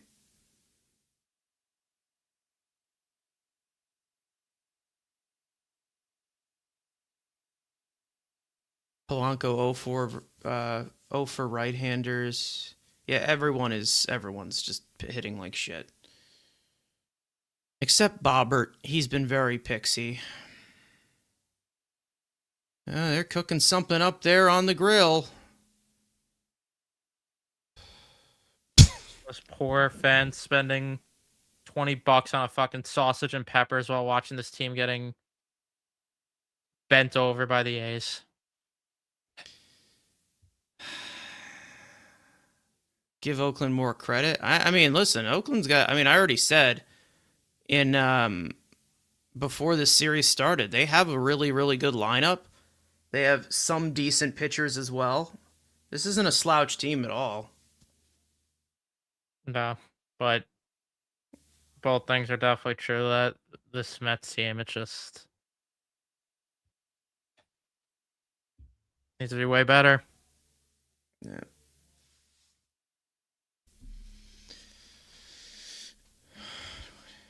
Yeah. City Field, food looks yum. Yep, come to City Field. Come to City Field to get fat and watch horrible baseball. Let's all run Basically to our Shake motto Shack. now. Go to the Shake Shack. But there is no Polar Burger, which makes me upset. Strike out for Brazaban. Man of many talents. Whip-de-doo.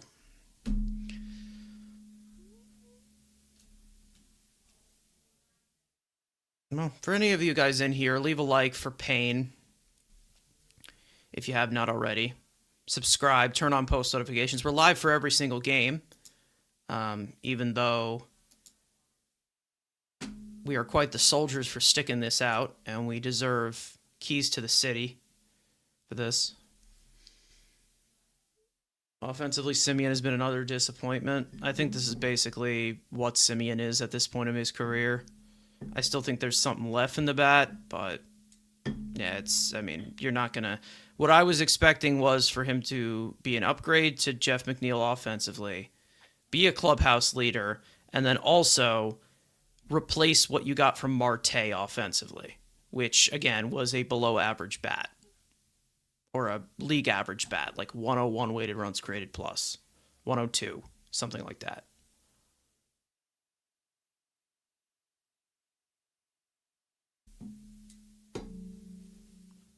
Yeah, I mean, I'm not even surprised about the way Semion's performing. If anyone expected anything like more, then I don't know. I mean, I expected slightly below league average with the bat, maybe league average, but it's just what it is. Oh, he made a catch. Way to go, Lindor. Yay!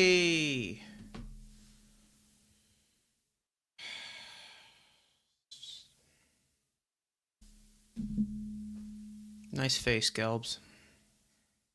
Looking cute. Just... I'm loving what Andrew just sent in our group chat.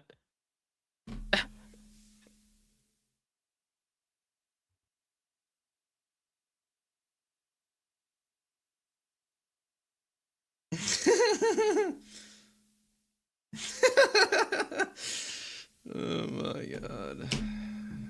Jonathan Dixon State Park, home of the alligators. And that one's hit hard through the hole into right field for a base hit. And it's a 2-out hit for Soderstrom, who's having himself quite the day. Already a home run. Now a singy.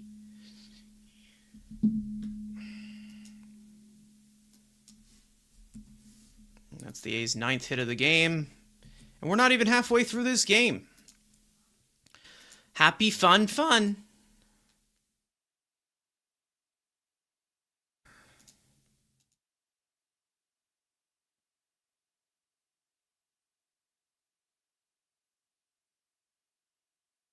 I'm going to say it for a laugh, but it doesn't deserve a laugh. But it's hard not to chuckle and tag your friends. At least we have the Rangers, right?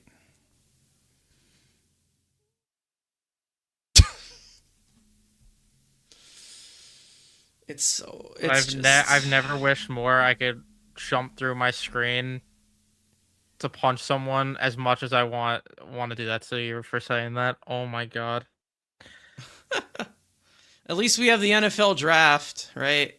For like 3 days. I don't know. Oh god.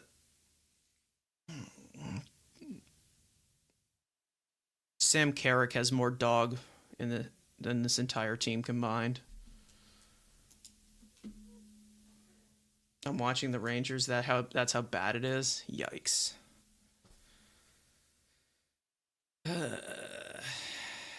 Bounce to third. Bo fields it cleanly. Over to first. Good throw. Side retired. To the bottom of the fourth we go. Plenty of time left. And so much talent in the locker room. So much talent. So much baseball. I'm out of here.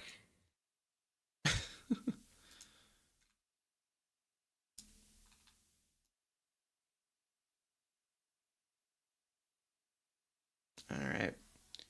So, guys, Evan is TBD for the post game, like he said, but we will continue on here and persevere.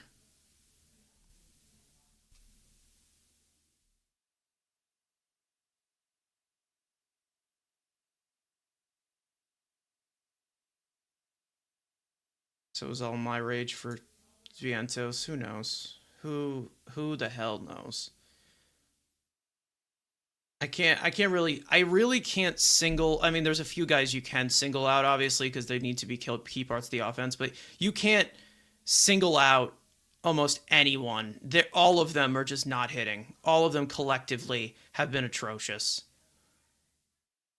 Except Luis Robert, who's been really good.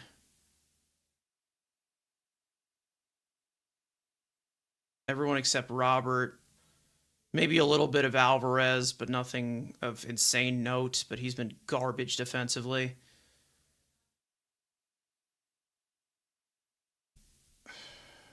It's just not looking good.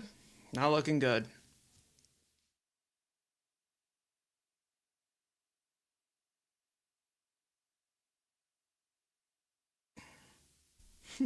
Gabe Carson Lake, appreciate that. For those of you in here, like the stream if you have not already.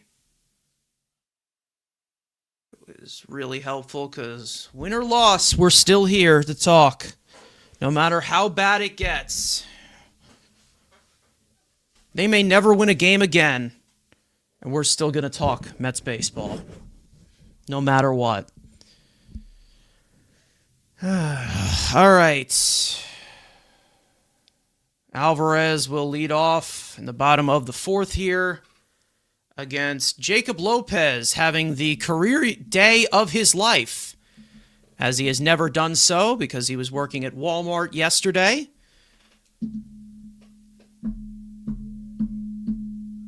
He wasn't, but I'm just saying. Just to hyperbolize, there's a word of the day for everyone.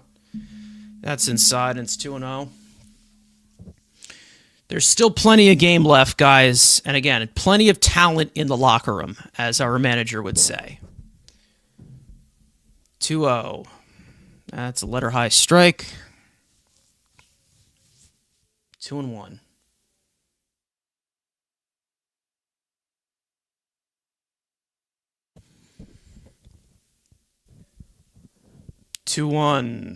That is lined into center field, right to Denzel Clark for the out, one away.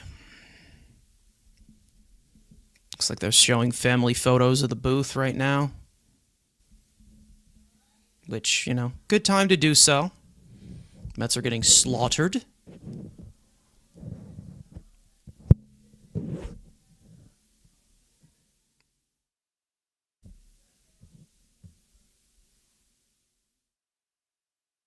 Here's Benj.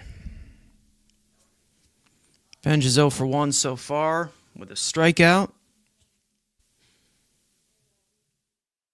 Surprised they haven't taken the baseball card box out. I mean, I don't know if those have come. I don't know if they've come out yet, Because like there's like the top series that come out at a certain point? Is it in like when do those come out? I'm not sure.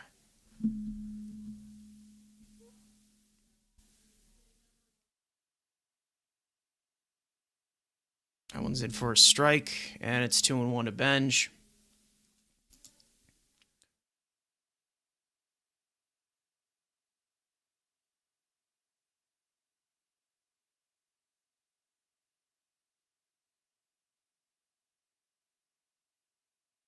The 2-1, he did not hold, and the count's even 2-2. Got tied up there. Oh, they had an old box of cards. Okay.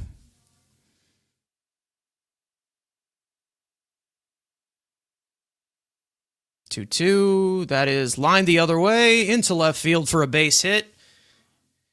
Benj has a 1-out single. All right. Well, he's looked a little better, I guess, but, you know, still definitely overmatched, I think we can all say. But, you know, soft tossing lefty like this, he leaves something over the plate. Should be attacking it. That'll bring up Semien.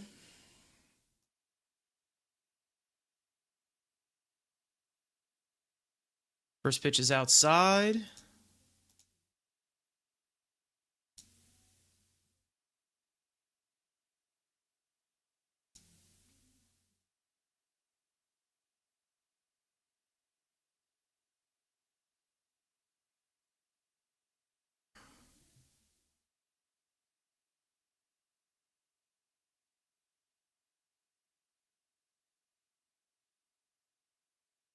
Think he's coming around. I mean, listen, it takes time with these guys. You got to give them time. Like, I'm not gonna give a sweeping declaration on Carson Benj right now. 15 games into the season, I'm not gonna do it. I'm sorry. Not just because he has a cool first name. 2-0 to Semien. Fouled away. Back into the on-deck circle as Tyrone Taylor picks it up.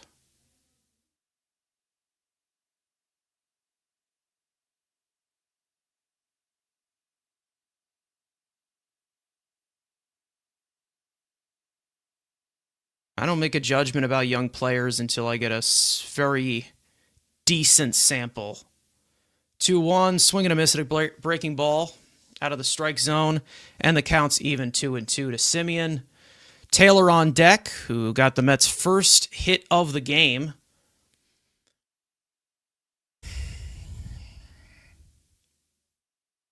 Two to Semien. Line foul into the third base corner. Ball boy gets it, and we'll do it again.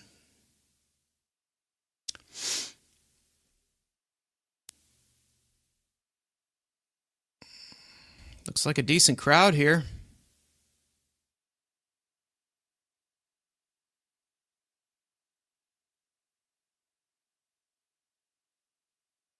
Two, swing and a miss. At a fastball outside. And Semien is down on strikes. 2 down. I appreciate you doing the streams during these games. It makes the days like these a lot more enjoyable. Yeah, I mean, listen, that was definitely our goal with this because we knew that there were going to be games that are not certainly fun to watch, but people can vent in the chat or they can watch along with us. As it continues to grow, we will continue to do it. And we're doing it through all 162 games, even though we already have missed one watch along due to scheduling. I'm actually going to the game tomorrow, so I will not be available for any of the streaming. But Matt and Evan will be holding down the fort there. So make sure, guys, to tune to post-game coverage of this game, no matter what the result may be.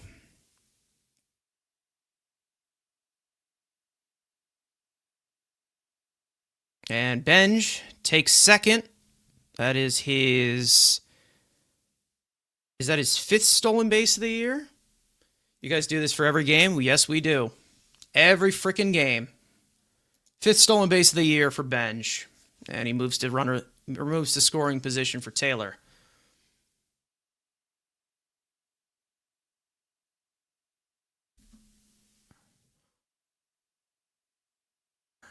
Two-one to Taylor.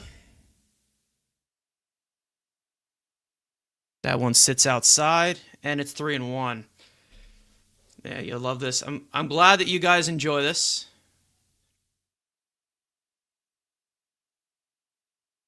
It does have a lot to do with the streamers. Listen, I mean, that is popped up in shallow right field. Butler is under it, makes the catch, side retired, and the Mets strand yet another runner, bringing their left on base total to 5, and they are 1 for 4 with runners in scoring position. End of 4, 7-1, Athletics.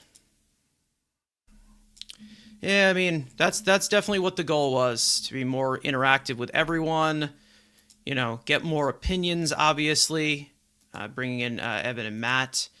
And, you know, that was definitely what we were looking for. We were test running it there a little bit in the WBC. For those of you who were in the chat for WBC, that was a blast, of course. And then we had the compilation of that. Definitely blow up. It completely blew up, and it skyrocketed us past 4,000 subs on the channel. So thank you guys for all of that, of course. So that was awesome. As I say, the Mets did well. 1 run. Glass half full kind of guy, aren't you, Ken? Hey, listen, some are built for 162, some aren't. I have seen so many awful Mets teams, and I'm only 24. I have seen plenty of it. There's nothing they can do that will not make me not go back to it the next day or for the next game. It'll never happen. I don't know what to tell you. Is it unhealthy? Absolutely.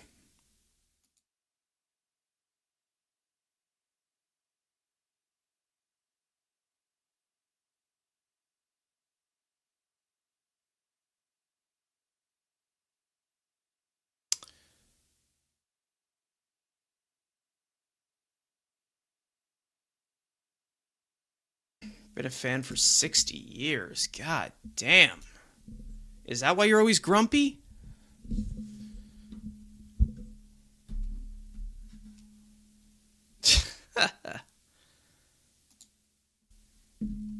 Glass isn't half empty. It is turned over and spilled into an electrical outlet. And I have a fire. Yeah, that's pretty much how it feels right now. Been a fan since 83. The first season I remember watching is 11, but I'm pretty sure I was like a Mets fan for like since 2010. But there's Jeff Bunting as Francisco Alvarez grabs it on the foul side of the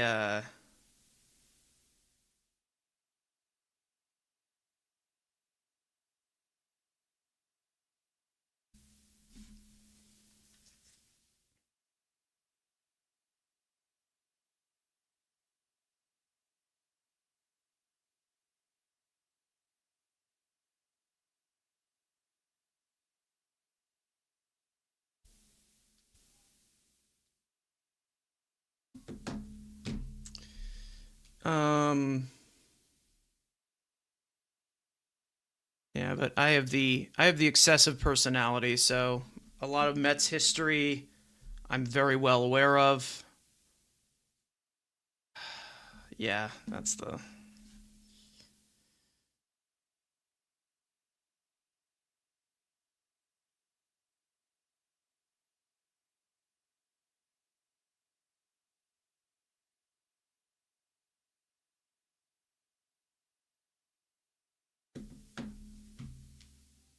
And Jeff strikes out. On a breaking ball from Brazaban. Down goes Jeff.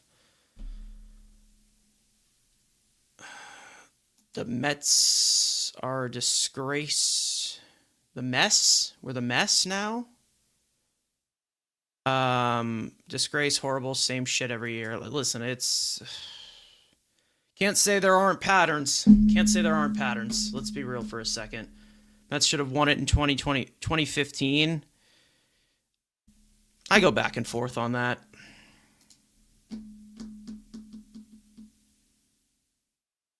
Yeah, Mendy's burning him out now because he doesn't have his long relief pony to ride right now.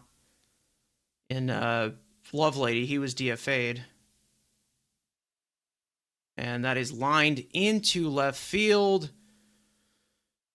for a base hit for Max Muncy. That'll bring up Carlos Cortez, who pretty much took the Mets completely out of this game with a home run in the third to post up a 5-run inning for the A's.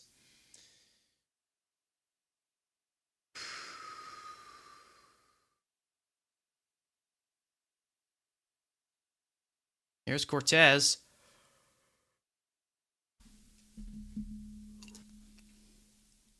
Make that 10 hits now for the A's.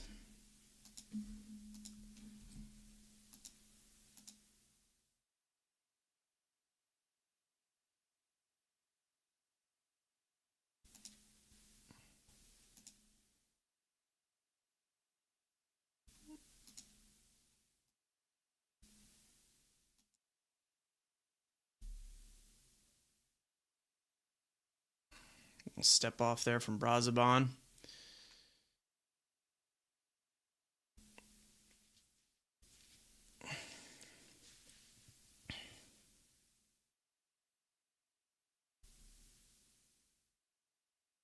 That one's in for a strike, and it's 1-2 to Cortez.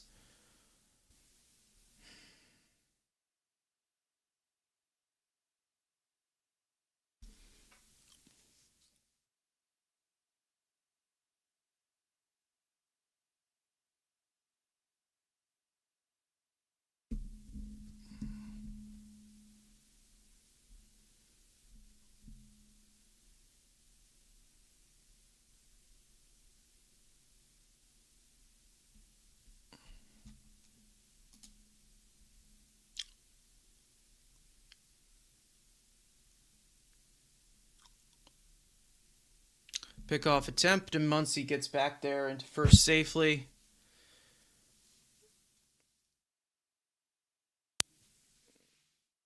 I wish we got Counsell. I don't think Counsell was ever coming here. We can do revisionist history all we want, but I don't think Counsell was ever coming here, to be honest. 2-2, lifted foul, and we'll do it again. Brazaban already up to 37 pitches. Jesus Christ.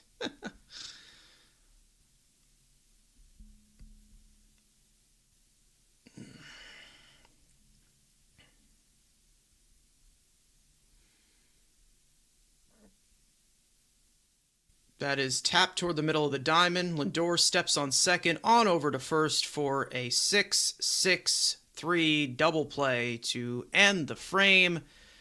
Halfway through this game, 7-1 Athletics. Well, Lindor turned a double play there, so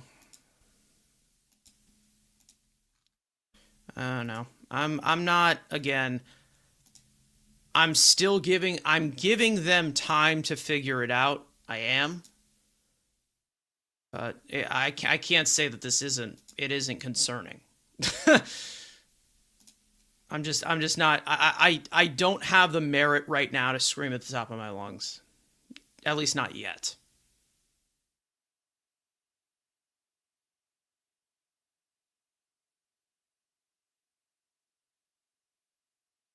Like, yeah, we can make our sweeping declarations. I'm keeping them to myself so far. Lindor will lead off here in the bottom of the fifth. That'll be Robert and Polanco. against Jacob Lopez, who is pitching the game of his life.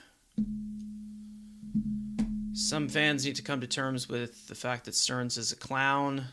Sure, man. I'm not there yet. I'm just not.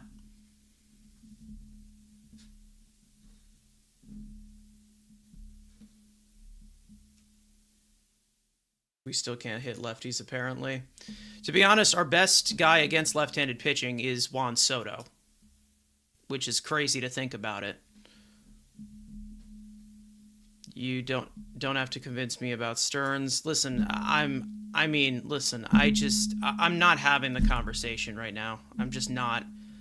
It's exhausting. It really is exhausting. Every single time the team loses a game, we have this conversation. I'm not in for it. I really am not. The players have to perform. Like I don't know how many times you can just recycle things in and out. Just continue to turn things over. They got to perform. Lindor shoots one the other way into right field for a leadoff hit, and the Mets rally begins.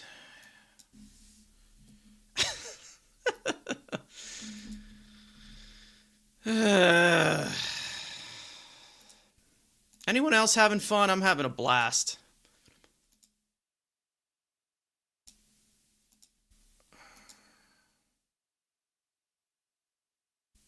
A game, 100 games. I mean, listen, dude, I can't do it. I can't do it right now. I really can't. You can't be just sitting here 15 games into the season, flipping over your entire front office after you flipped over your entire team. You could talk about Mendoza because you have a decent amount of sample with that. We need a miracle to come back. Well, I guess it's going to happen, right?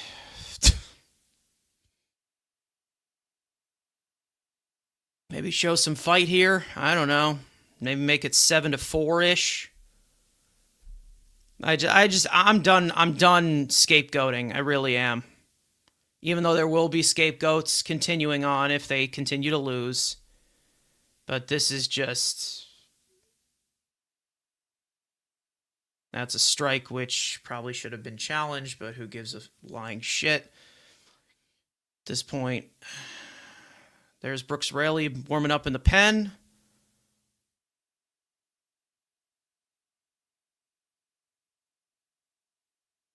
That one's outside. Count is even 2-2.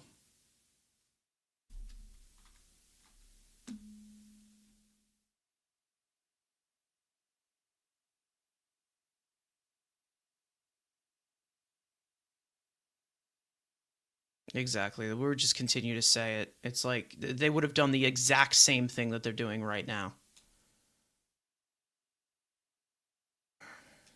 Robert strikes out there on a breaking ball. Jacob Lopez is cruising right now.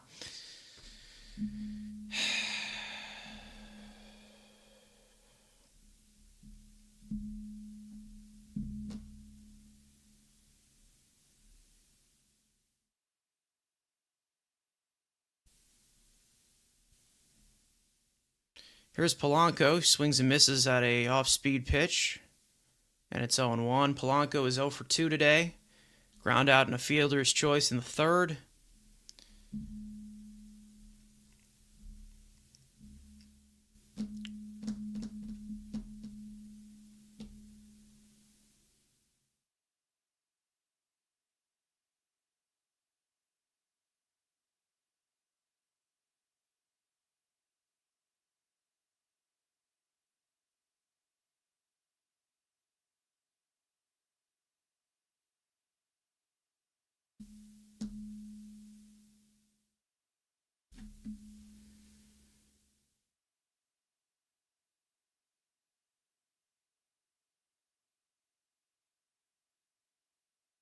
Oh, 1. That one's outside.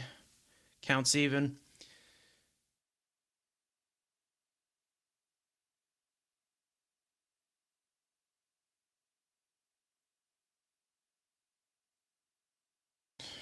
Yeah, I'm done. I'm done with the Stearns conversation.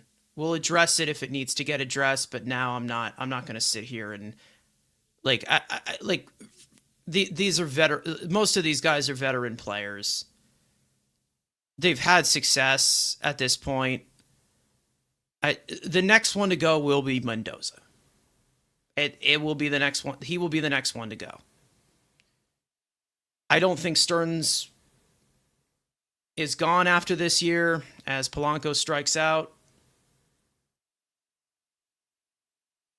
But we'll see.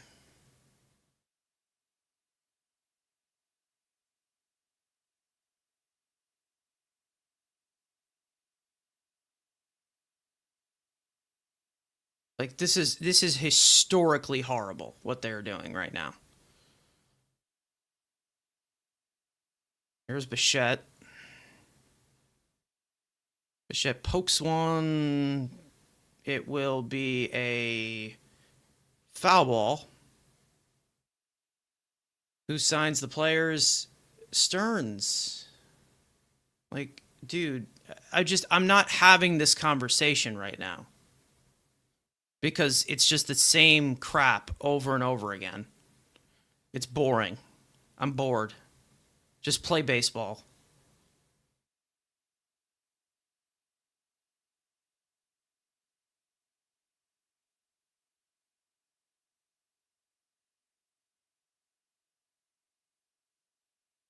Bichette.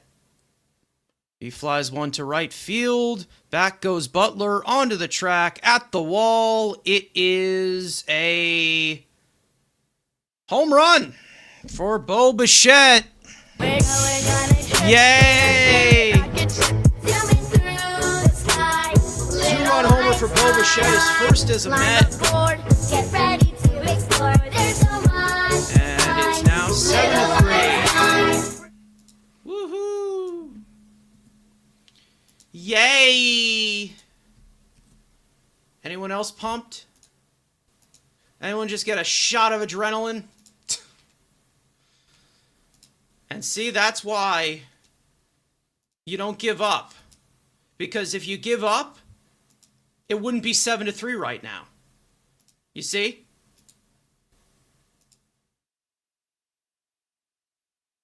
And instead, we would have lost 7-1.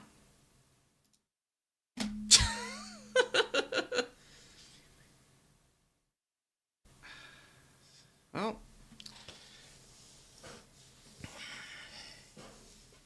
there you go, Bo. Well, Bo's had a good day today.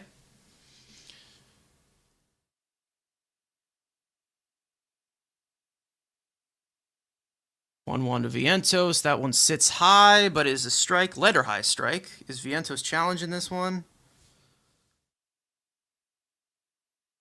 I don't think he is. He was just adjusting his helmet. Oh, he is challenging it. And he would be wrong. Nice going, Mark. I think we just lost our second challenge. So that's great.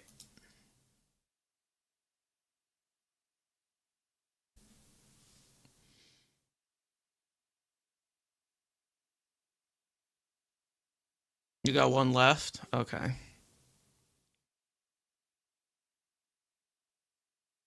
1-2 to Vientos. Breaking ball outside. Lopez, it looks like he's going to challenge that. And he would be wrong. Yep, that's a ball.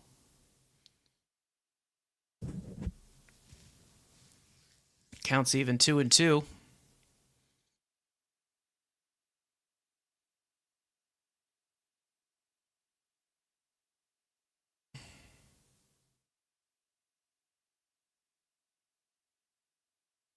Two to Vientos.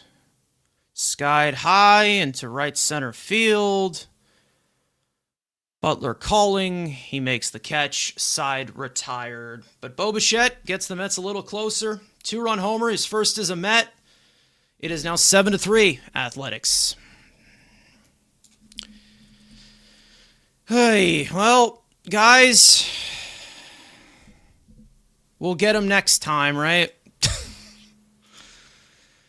Hey, listen, if you lose, you lose. I don't want to be seeing stupid shit. That's all I want to say. That's what I was seeing last year.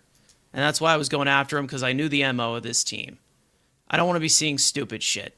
That's what, like, I don't want to, don't shoot yourself in the foot. That's what I ask. Sometimes you get beat, but don't shoot yourself in the foot. Like this whole stuff with Lindor missing things, or, you know, these whole, not challenging pitches you should be challenging. 2-run deficit, 4-run deficit isn't impossible. Let me believe. I'll let you believe. Why not? Who's gonna stop you? Lindor, Mendoza's on a short leash. For me too, as well. I mean, I definitely expected him to be back this year, like I've already said, but it's whatever.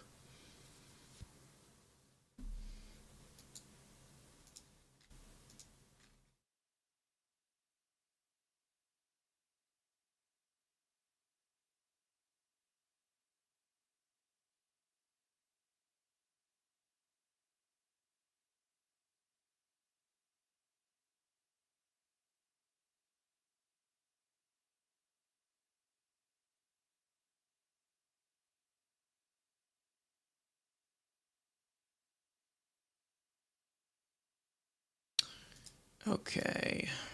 Well, Brooks Raley will come in. Do we play the song, guys? Yes or no? Do we play it?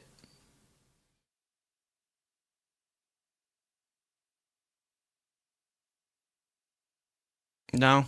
All right. We won't. Lindor just had surgery. You have to respect the Patriot. I guess, you know what? After every out that he gets, I'll play the little short clip that we have. How about that? We'll hedge it. Moment isn't big enough. Yeah, this just doesn't seem like a fun time to do so. First pitch from Raley into Denzel Clark is inside. It'll be the 9-1-2, and Clark lines one into the glove of Carson Benj. American through and through, screaming it loud. That work? All right, that'll bring up Lawrence Butler to turn over the order. Two lefties. First pitch is low and inside. Brooks Raley. It's been great so far because he's Brooks Raley and he's a true American. He's an American patriot.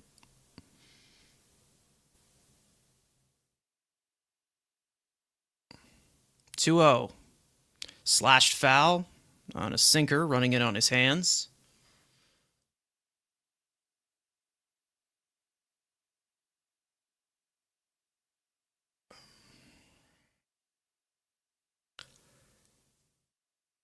(2-1). Slashed foul, and now the Cats even 2-2. There's Soto. Soto was seen playing some catch in the outfield before the game. It looks like he's going to be back at some point this week at the pace we're going. Swing and a miss. Down he goes. American through and through, screaming it loud. That's 2 out. First strikeout for Raley.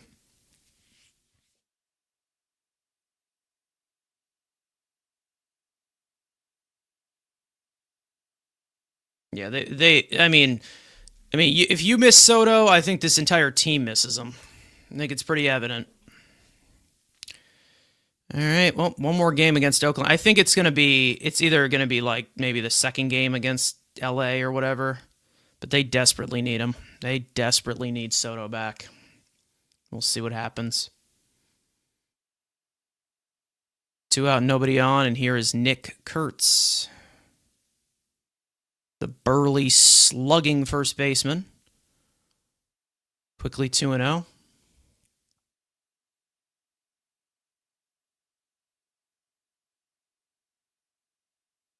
That one is low, and it's 3-0. Shea Langoliers on deck.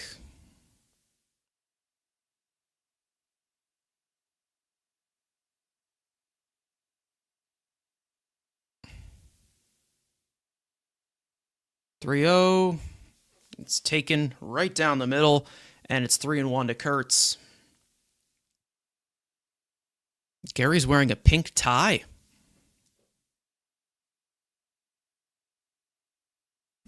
Wow. And that one is inside, and ball 4 to Kurtz, and that'll bring up Shea Langoliers.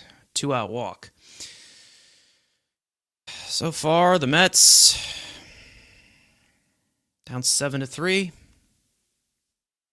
The A's 7 runs, 10 hits, no errors. The Mets 3 runs, 6 hits, 1 error.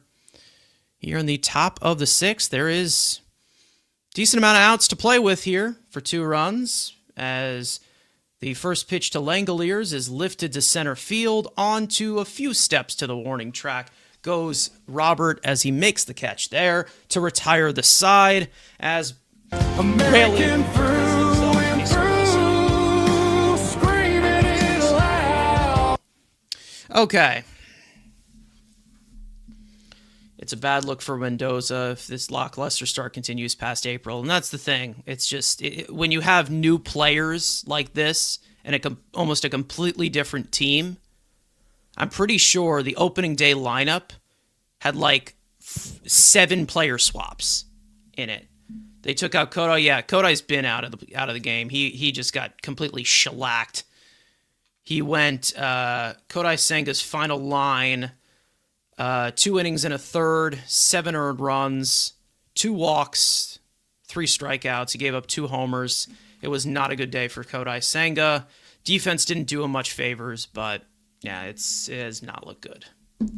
It was not good. I think that's likely his worst start ever in a Mets uniform. I don't think he's ever given up 7 earned runs, and to be honest, I don't think he's ever exited that early.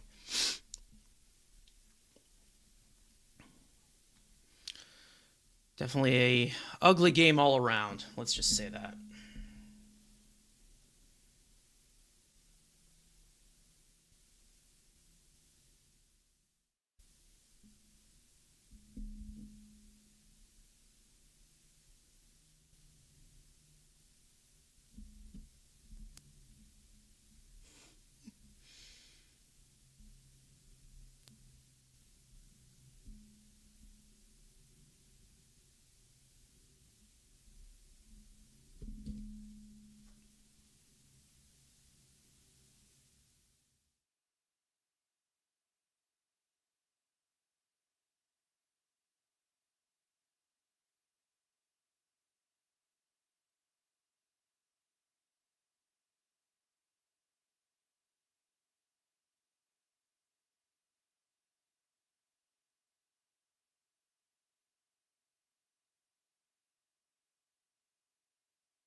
Alvarez will lead off the 6th against Lopez, who is now at 88 pitches. So maybe if they get this guy out of the game, maybe we have a chance.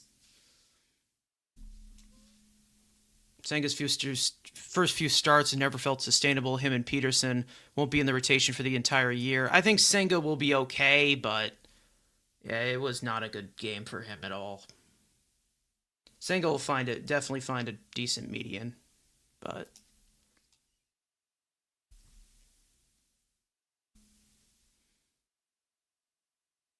one is lifted in the air to deep center field. Back goes Denzel Clark onto the track. He cannot make the catch. It careens off of the top wall. I don't know if it left. That might be a home run. They're signaling home run in the Mets dugout. I have no clue. They might review this. So Denzel Clark leaped at the wall. I was waiting for him to make that catch. Yeah, that might be a home run. That might be a home run. That hit the padding beyond the wall.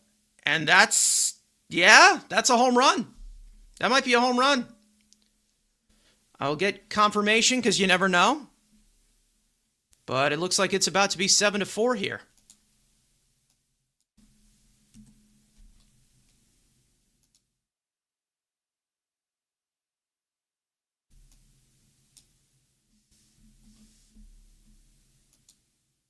This should not take that long.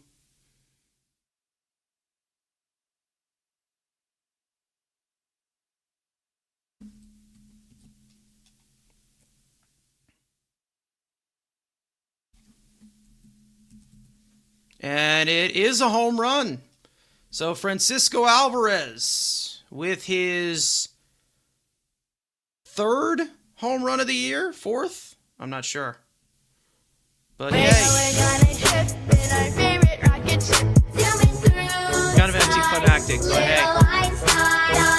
Climb aboard, get ready to explore. There's so much to find. Little Einstein. All right, Francisco Alvarez with his fourth home run of the year. And it is now 7-4.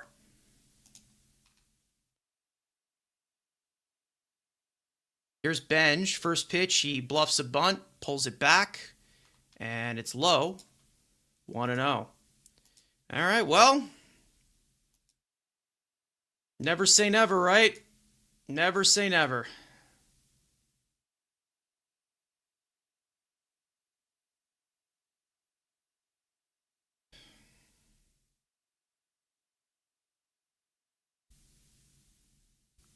Guys, is this a fake comeback? Let us know. Alvy got a huge assist there. Definitely, because Denzel Clark, we all know he can go and get it in center field. That one's inside the bench, and it's 2-1. Well, it looks like Jacob Lopez, this is going to be his last batter, so we'll see. This would be a huge win down 7-1. Absolutely.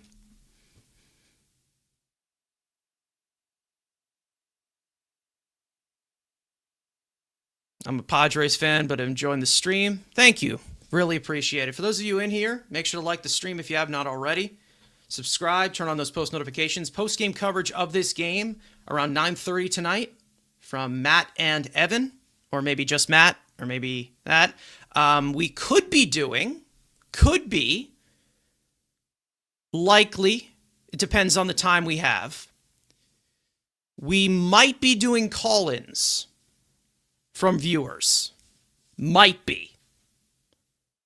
We're obviously going to have to be careful. But we'll see. I likely will not be attending the stream. It will be moderated. And everyone, we're going to have to be careful. But we'll see. Benj draws a walk. And it looks like that's going to be it for Jacob Lopez. So he pitched a decent game. But the Mets starting to hit here, I guess. It's better than what we were seeing. All right.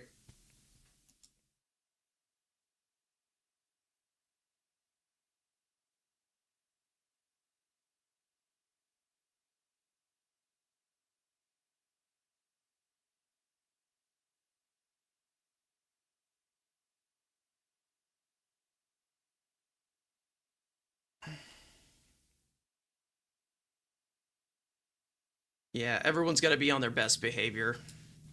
No slurs, please, everyone. We already had plenty of instances where that happened. If you were in the stream for when that happened a few years ago, it was not pretty. I had to edit a lot of different things out. It was not fun.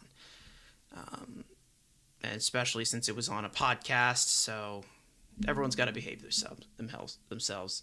Email comments from viewers is a lot safer than call-ins. Yeah, we had a call-in number, I think, which we might open up again at some point. But at the moment, we're just kind of chilling here. We'll do it live, but we're gonna have to keep a close eye on it. We definitely will have to. Someone's gonna have their finger on the remove button. 10-second delay, if you can.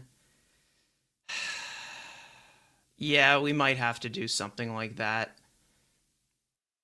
Here's Simeon with a runner at first and nobody out. Pitching change for the A's. It will be Joel Connell. I think I said that correctly. You got a dump button? We do. We're gonna do a one strike for all likely. So if somebody is and again, listen, we don't care if you say fuck or shit, but if it goes to a different level, like we all know the words that shouldn't be said, especially on YouTube. If someone is gonna act like a jackass, we are gonna cut it off from there. So, yeah.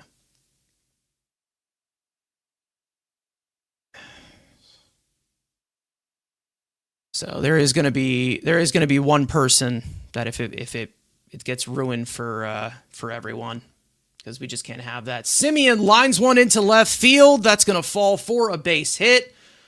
Going into third is Benj. He goes first to third, and we've got runners at the corners, and the tying run will get to the plate with nobody out here in the sixth.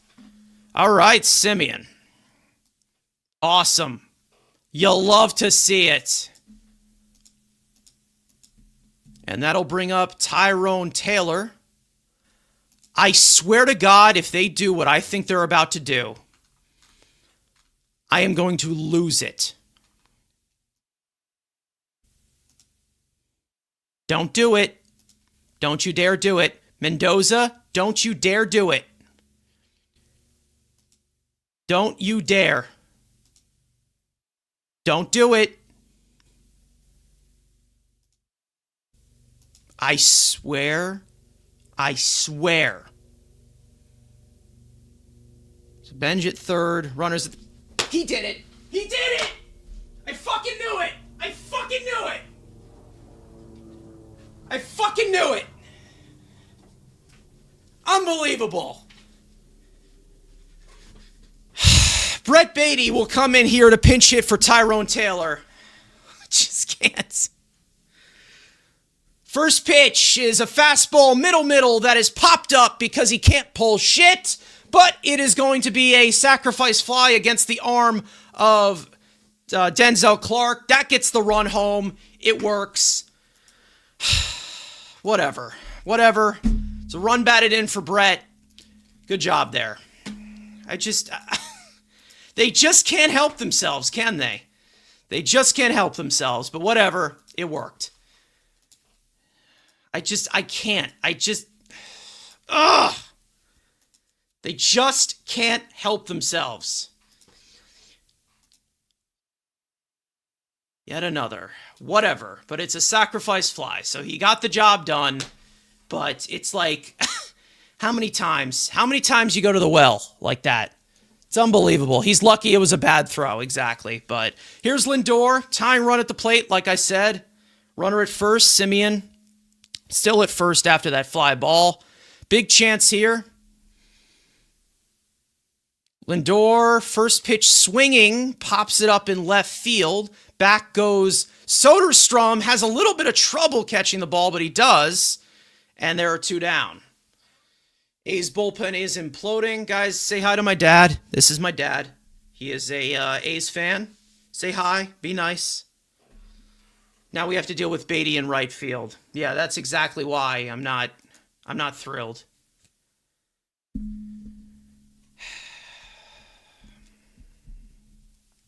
Unbelievable. It really is. Really is unbelievable. Well, tying run, like I said, still at the plate. And here's Robert, the Mets' hottest hitter, and he grounds one to shortstop. Wilson shovels it over to McNeil to end the inning, but the Mets get a little bit closer. To the seventh we go. 7-5. Does this have heartbreak written all over it? Does this have a heartbreak ending written all over it right now? Where we're going to get the tying run to third or something? I don't know. That just has that feeling, doesn't it? It just has that that gut-wrenching feeling right now. I don't know why. Total heartbreak, dead on. I'm sorry. I'm sorry that I'm saying that. I get it. I understand it. People don't like that negativity, but it just feels like it. It has the, you know, the what is it? The 6 o'clock matinee feel, you know, where all the shadows are drooping over the stadium. When you're trying to come back, you don't downgrade your defense. True. I'm trying to stay positive. Like I said, we're out here for the entire game. There's still 9 outs to play with, but it's like, oh, it doesn't feel good. Really doesn't. Better than 7-1. Sure. Sure. More exciting. Right? Mendoza, there's no way you just did that. Oh my God. No way in hell. Oh my God. No. There's no way. There is no way you are punting this. You have to be kidding me. Oh my God. Fucking Christ.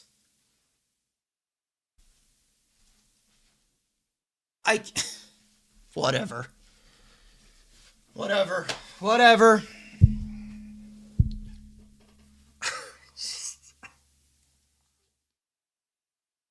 Your legacy's on the line here. Legacy is on the line here. Craig Kimbrel will come in for the 7th. First pitch swinging. Lined into center field. Back goes Robert. 1 down. 1 pitch and 1 out. It always has to be the most impossible way.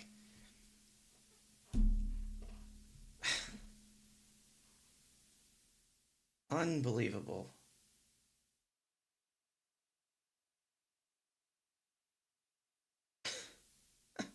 Jesus Christ. First pitch, 92 miles an hour, in for a strike to Justin Wilson. Can't pitch what you don't have. I mean, isn't Weaver available? If they brought out Kimbrel because Williams is unavailable because they didn't use him and he got hot yesterday, I just don't know how you excuse that. I just don't. I have no idea. Whatever. Get the job done, Kimbrel. You're a Hall of Famer. Future Hall of Famer. So, maybe we'll future Hall of Fame them to death.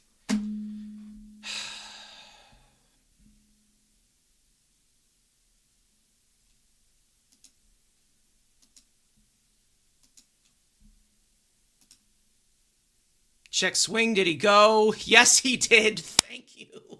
Thank you. 2 down. Jesus Christ.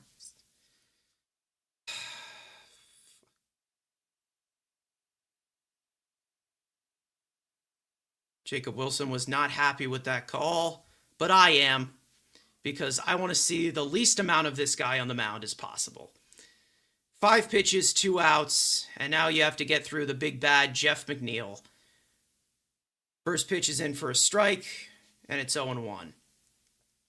Jeff McNeil, I believe, I don't think he has... Does he have a good career against Kimbrel? I don't know.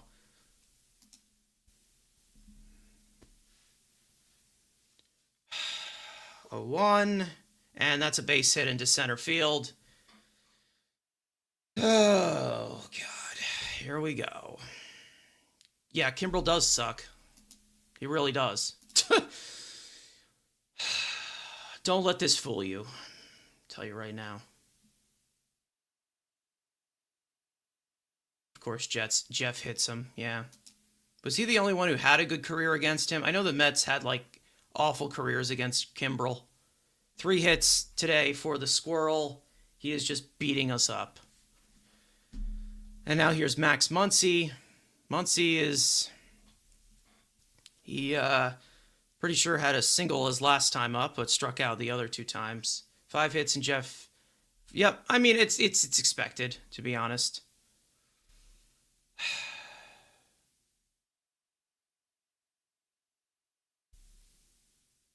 A 1, swing and a miss. 0-2. Kimbrel, I am begging. I am begging for you to not be Kimbrel right now. Do not be Craig Kimbrel.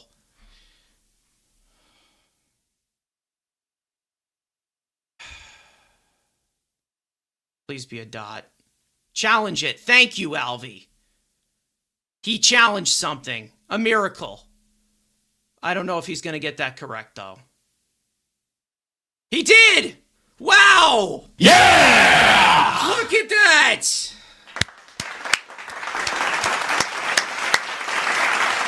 Oh, my God. All right, send him back to Syracuse. I don't want to see him again. I don't. 7th inning stretch time.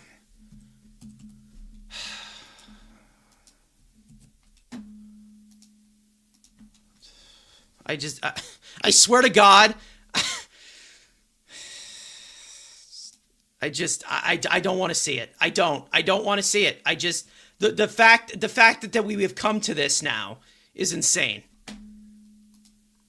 I don't care if that was a clean inning. I don't want him here. I don't.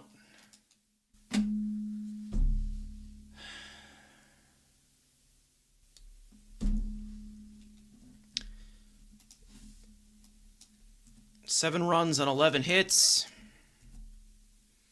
All right, offense. Do your thing. Do something.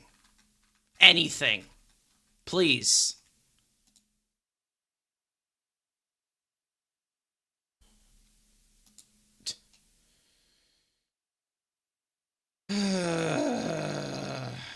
Relax. No, I'm sorry. He drives me up a fucking wall. I can't. I can't stand him. I have a history with Craig Kimbrel, and it will never go away. I'm sorry.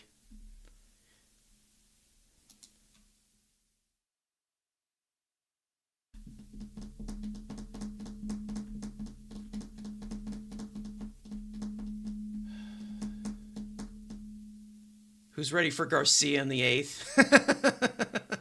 Probably. I mean, listen, Devin Williams is unavailable because he got hot last night, right? He warmed up, the cold, it got into his sinuses, and he had to sit down. They put him on a ventilator. He might be in the hospital. So we got to use Luis Garcia in this game. We're winning this game. Well, if you get Craig Kimbrel to toss a scoreless inning in this close of a game, maybe it's meant to be. Jorge Polanco will lead off here in the 7th. Would be nice to get it going. We've seen Jorge Polanco set up a few rallies late in games. He'll face Justin Sterner, indisputably the best in the pen. That is hit down the right field line. Will it stay fair? It is a home run. We're going on a trip in our favorite rocket ship, zooming through the Jorge Polanco with his first home run as a New York Met, this time from the left side, and it is a 1-run game. All right. Jorge Polanco definitely needed that. Obviously been battling through the Achilles injury from the left side. And now it's a 1-run game. Okay. Like I was just about to say, Justin Sterner has been the best reliever for the A's so far this year. However, Polanco made him pay. Was that first pitch swinging? I think it was, right? No, second pitch. Excuse me. Perfect swing decision right there. Sweeper, inner half of the plate, destroyed it. Sitting sweeper, perfect. It's a one-run game. That'll bring up Bo Bichette, who's had a nice day so far. Had a homer, 3 RBIs, drove in the Mets' first run in the first inning. Feeling better. I ain't claiming anything yet.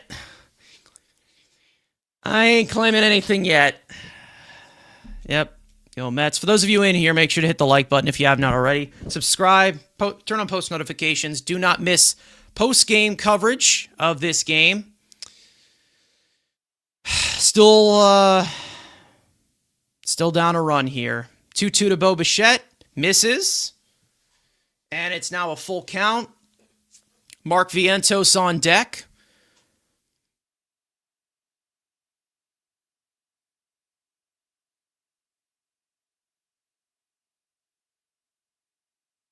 Three two is punched foul off the fists, breaking ball. We'll do it again.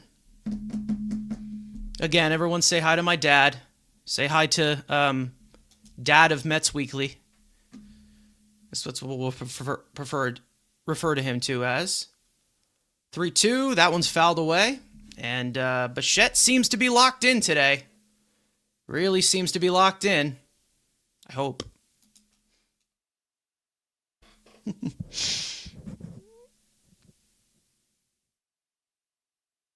Three two slash foul once again.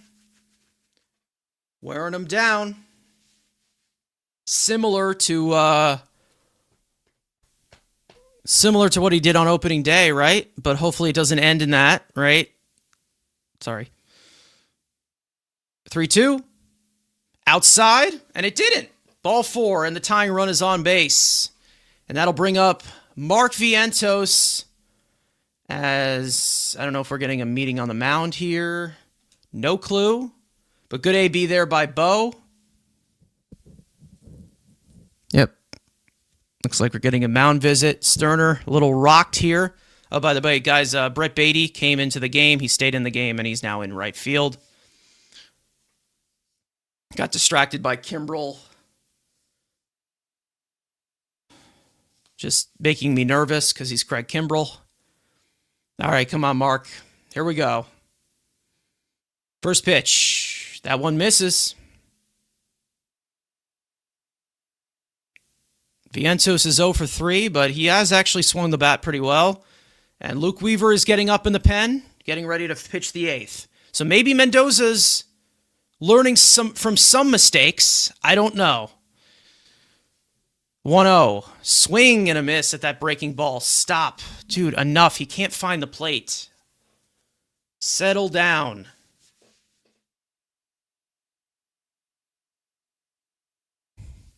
Stop bailing these guys out. Don't bail them out. 1-1. Swing and a miss again. Chasing. Mark, come on. Enough with the bullshit.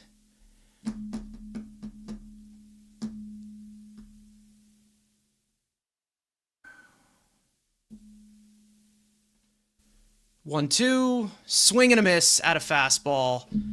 Just a poor AB there by Vientos. Come on, man. Ridiculous. That'll bring up Alvarez. Better than DP. Yeah, true. He's very slow. That'll bring up Alvarez, who has been swinging a decent bat. He's looked all right today, too. Yeah, time to sit Mark. Probably. First pitch to Alvarez. Misses high. And it's 1-0.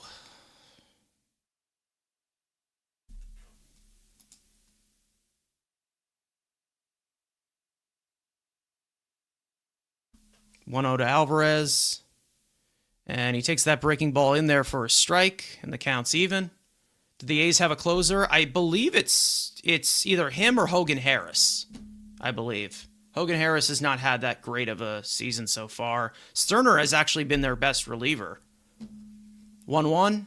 That one's outside as Sterner continues to struggle to find the plate.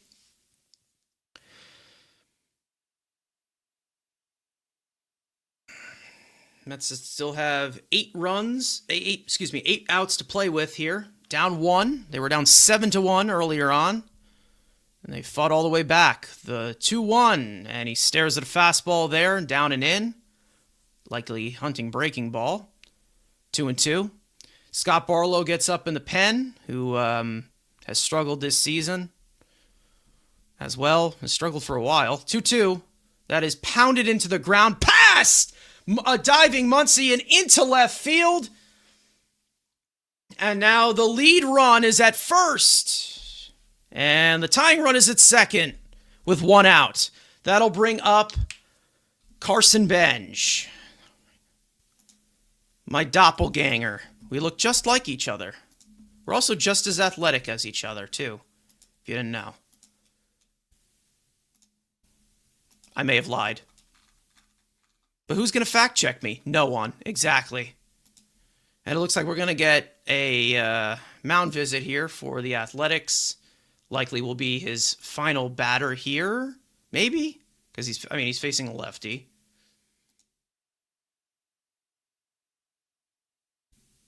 That is now 10 hits for the Mets.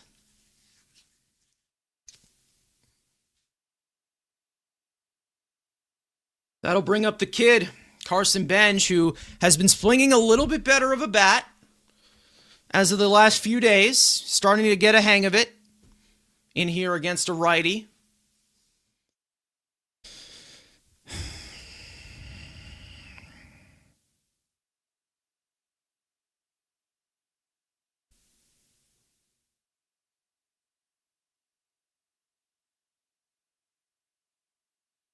First pitch is down and in.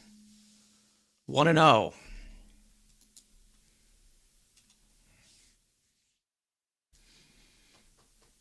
Come on, Bench. Well, 1-0. Swing and a miss. And it's 1-1.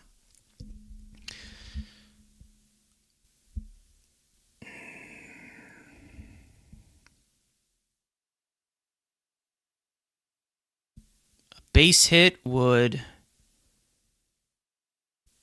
likely tie the game.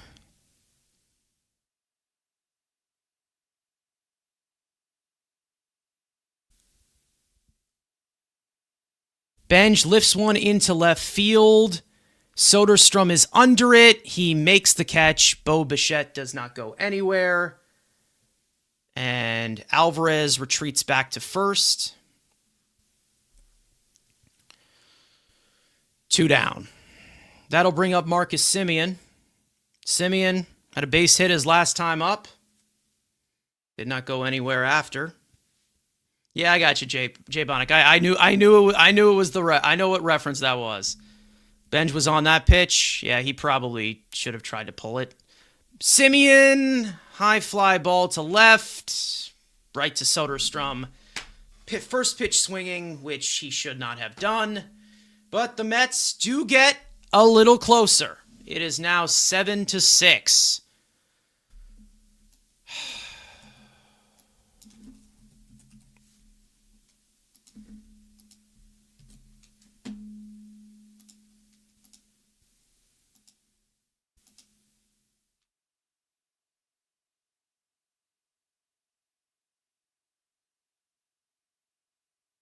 Nope.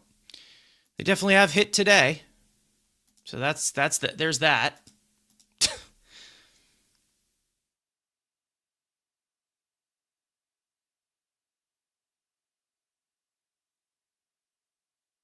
As we go to the 8th.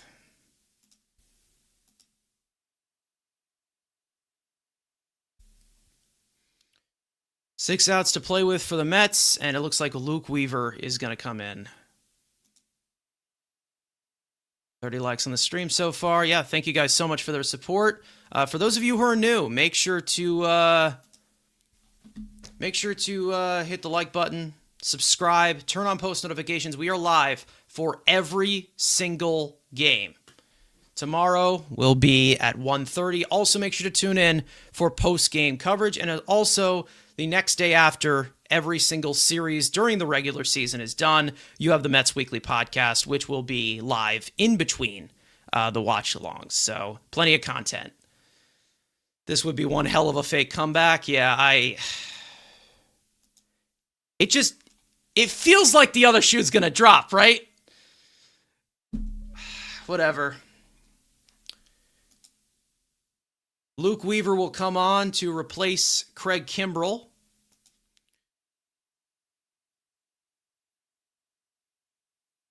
It has been an exciting second half of this game. The first half was a bore, but once we hit the second half of it. How you doing, Daniel? Happy Saturday. It is Saturday. Daniel, I never realized that is the that is a Lakers icon that you have. My bad for not noticing that. Luke Weaver comes on to pitch, hoping to bounce back from the last outing he had against Arizona 2 nights ago, which was pretty ugly. First pitch is grounded right back to Weaver. Weaver flips it over to Vientos. 1 pitch and 1 out to retire Cortez. 1 away.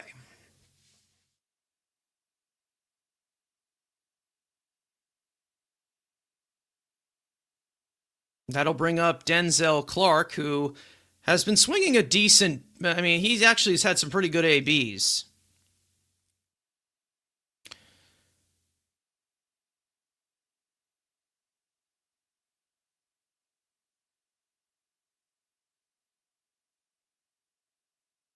But we'll see again.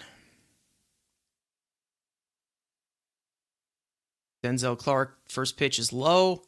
1-0.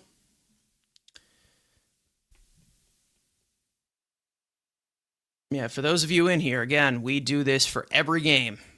We didn't do it yesterday, but we're likely trying to do it for every single game. But there will be post-game coverage no matter what. And then, of course, the podcast, so make sure to tune in. Plenty to come. Plenty to come. We also have a special guest joining us for the podcast this week to recap this series. 2-0, fouled away.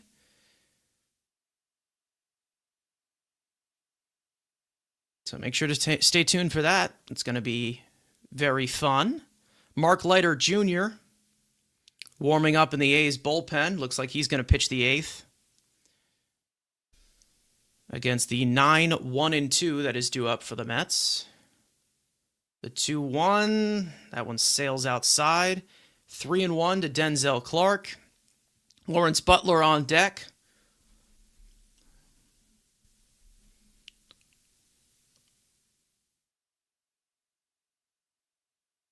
Three-one on the way. It's a strike. And it's a full count.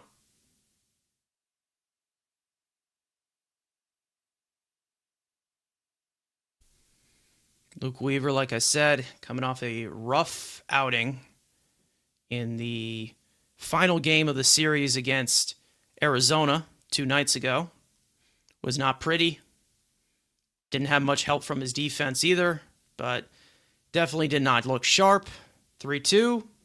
That is slashed past the glove of Vientos, a diving Vientos, and into right field. Beatty picks it up, makes a decent throw to the cutoff man. But Denzel Clark is on with his second hit of the day. And the Athletics' 12th hit of the game.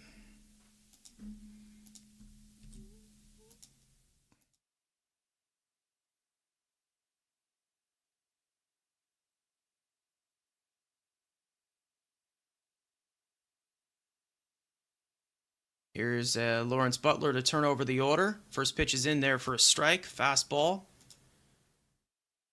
And it's 0-1. Butler, like I said, 1 for 4 today.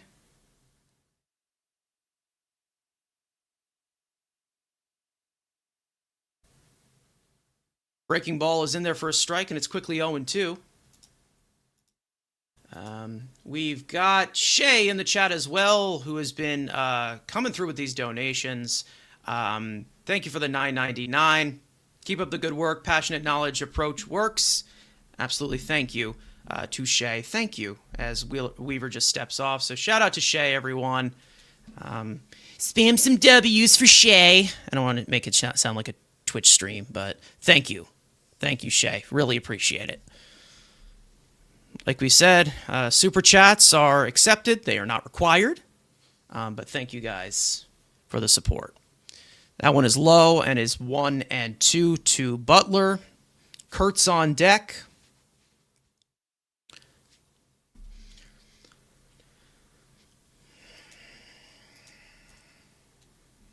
One, two, swing and a miss at a high fastball, elevated perfectly high and in. 2 down. Or 2 down. I think this is how we do it defensively, all right? Beautiful fastball, elevated, up in the zone.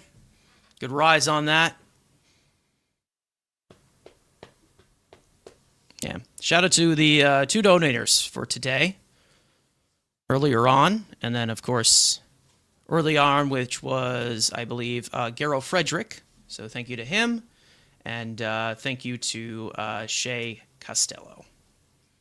888.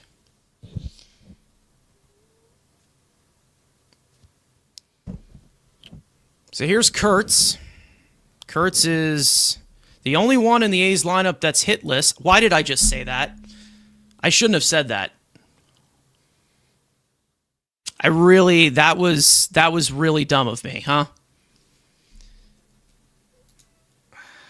First pitch is outside.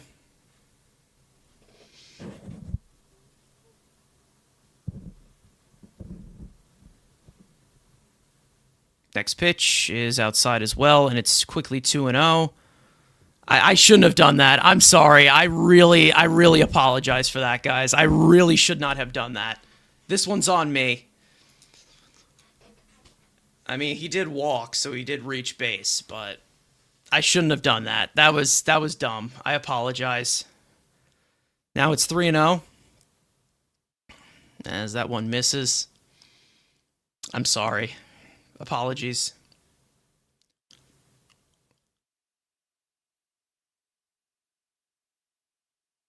Immediately, I knew I made a mistake there. Denzel Clark with a lead. That one's in for a strike, and it's 3-1. Shea Langoliers on deck.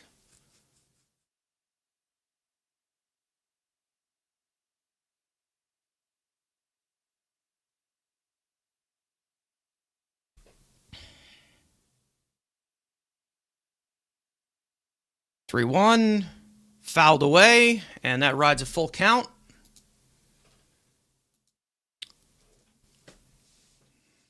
Kurtz, Rookie of the Year last year. Off to a little bit of a slow start.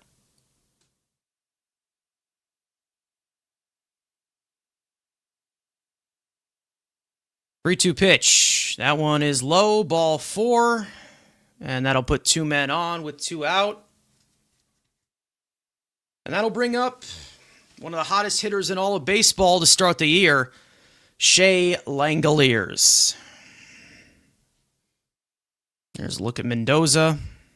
17 pitches already for Luke Weaver, as conference will be held on the mound.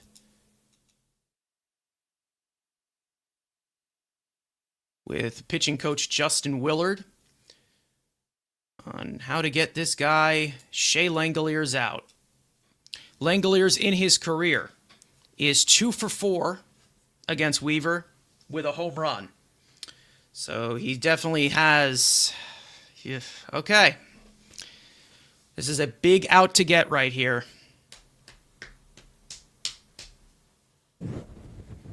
Keep the momentum on your side. Come on, Weaver.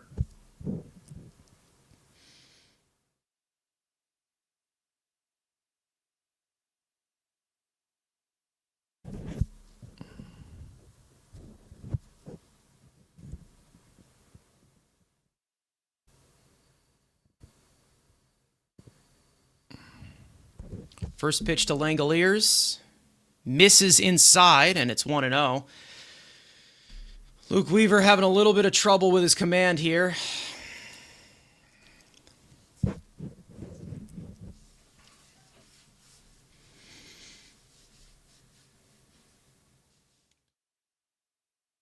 1-0. That is a cutter that misses. And now it's 2-0. Weaver pitching on fumes. I'm worried here. Yeah, he definitely does not have his best stuff right now.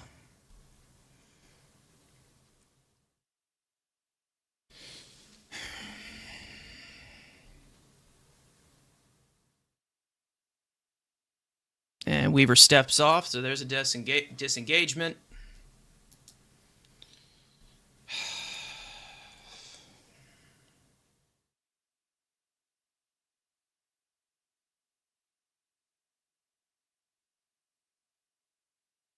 That misses, and it's 3-0. Hey.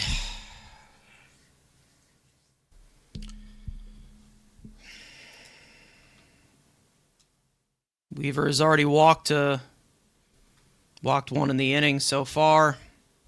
Now behind 3-0 to Langoliers. 3-0. In for a strike. Langoliers doesn't seem to be challenging. Looks like we got away with one there. In the umpire's eyes, Alvarez stole it. The 3-1. Base hit through the hole into left field. Looks like that run is going to come home. Denzel Clark scores, and it is now 8-6 Athletics on an RBI single by Shea Langoliers, one of the hottest hitters in the game. Fuck! Hey.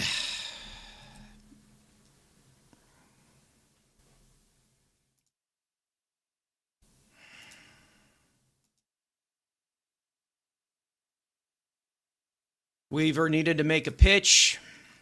Forced it in there. And now that gives the A's a 2-run lead. Damn it, man. Here's Soderstrom. First pitch, swings and misses at a fastball. Jeez. Can't catch one single break, huh? Not one single break. That's the A's 13th hit. Soderstrom flies one to right field. Back goes Beatty onto the track. It is gone. It is a 3-run homer for Tyler Soderstrom. And now it flips right back to the Athletics in favor. It is now 11-6. And it looks like the roof has come crashing down on the Mets here late in the 8th inning. It is a 4-run 8th for the A's, and they're back up by 5, 11-6.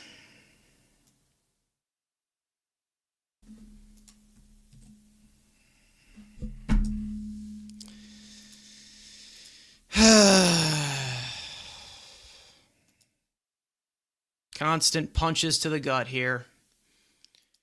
It's a 2-home run day for Tyler Soderstrom. The A's put up an 11 spot in the run column. The Mets leave themselves once again befuddled, if that is the correct word. Befuddled. Unreal. Just unreal. Constant punches to the gut.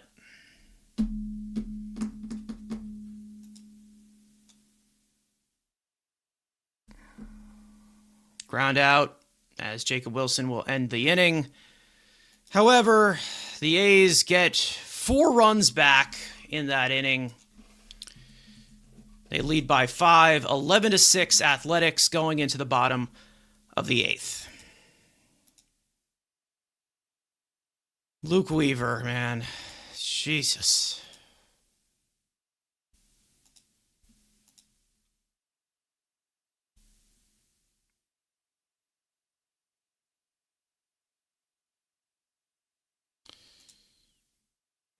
Senga and Weaver, not great today at all.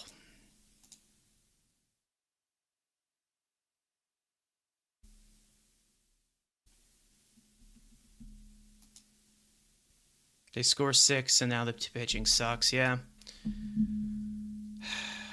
Can't seem to line everything up, huh? Mark Leiter will come in for the A's to pitch the 8th.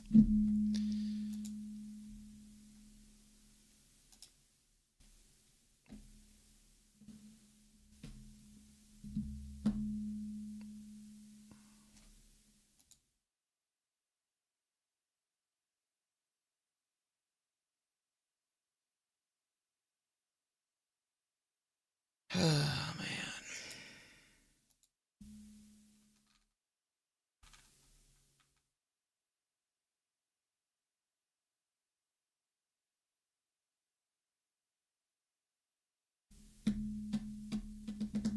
Two straight series losses at home. Yeah.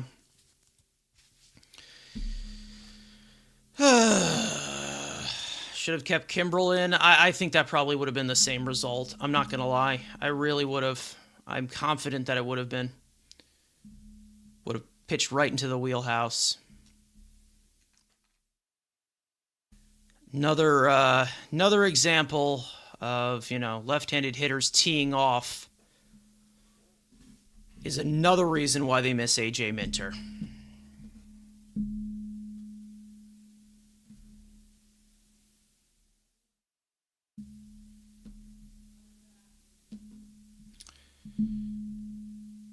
Mark Leiter comes in for the 8th against Brett Beatty. He swings and misses at a fastball.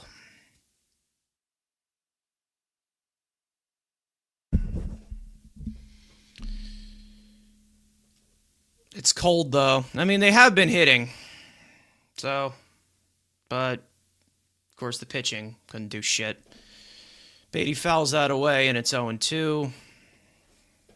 Beatty pinched hit for Tyrone Taylor last time he was up. Hit a sacrifice fly.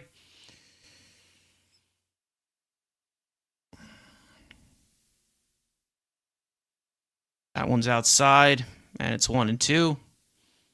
When is it? Haven't been updated. When is AJ Minter coming back? He started a rehab assignment this week. I think they're going to keep this slow, and they're going to have the 30-day period completely for him. And Beatty grounds one into the ground. That goes foul. Yep. Feels like it, doesn't it? Sucked all the air out of the stadium right there. 1-2 to Beatty. Swings and misses at a breaking ball because what else is new? Go viral. 1 out. Yeah.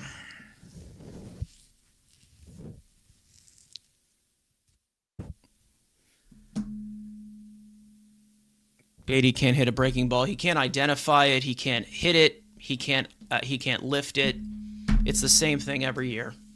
This is what I've been saying, but I will get called every slur in the book because I'm #obsessed. No, I'm just right. Hopefully, really hope this slow start doesn't spiral. Yeah. Here's Lindor. First 2 pitches are outside.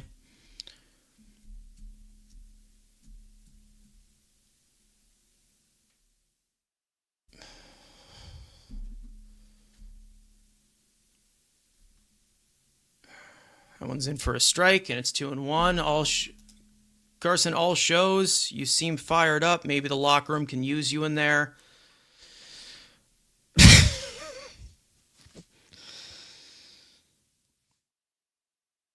2-1, swing and a miss at a 90-mile-an-hour meatball, and it's 2-2. Jesus Christ, Lindor.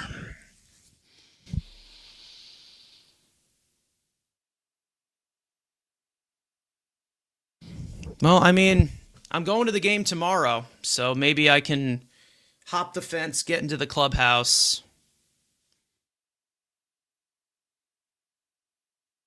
No, Beatty doesn't have trouble with the curve. He has troubles with sinkers, splitters, changeups, pretty much everything that's not a four-seam fastball. Everything. And if you don't believe me, look at my Twitter. Everything. And it hasn't changed. 5 years.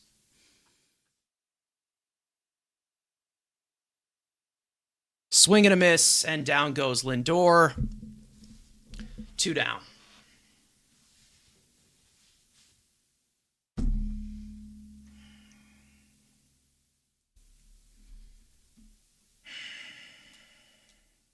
Unfrickin' real.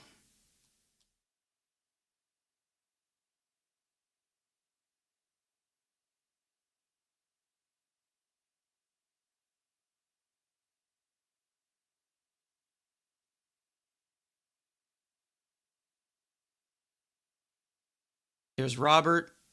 Curveball sits just a nick of the top of the strike zone. 0-1.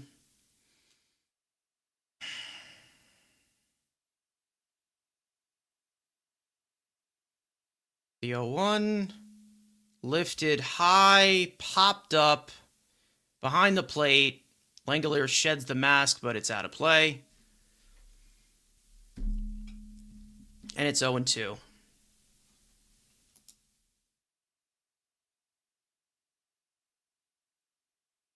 Sun peeking out from the right center field bleachers.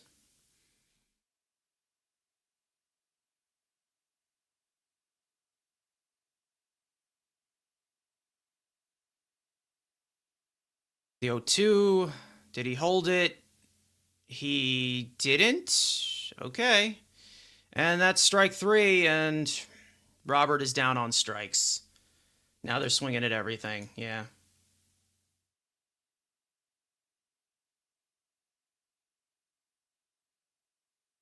You're going to the game. See if you can catch a home run or foul. Well, I'm actually going to be, I'm going to be behind the A's dugout. I probably shouldn't have said that because I might get sniped, but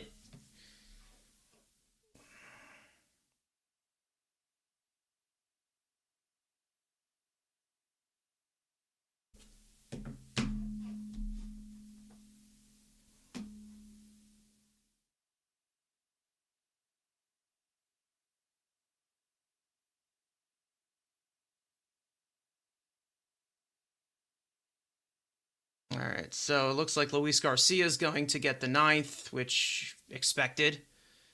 Leading off will be Jeff McNeil. Another dog shit outing for Luke Weaver. Just a complete mess.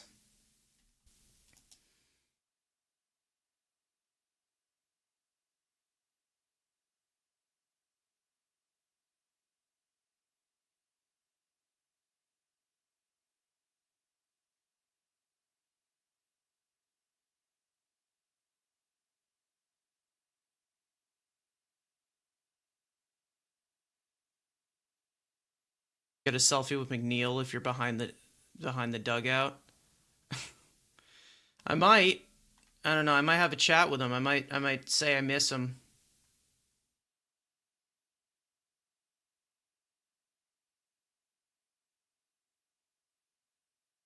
And McNeil is 3 for 5 in his career against Luis Garcia. So, fortunately, I don't think they have any other options.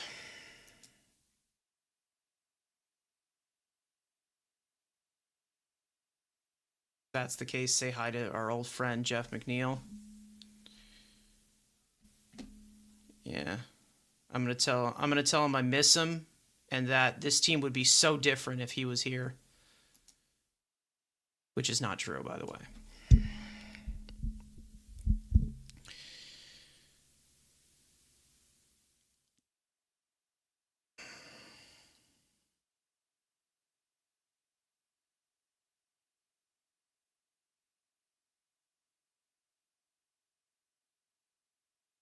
Like I said, post-game coverage of this game probably be around 9:30-ish.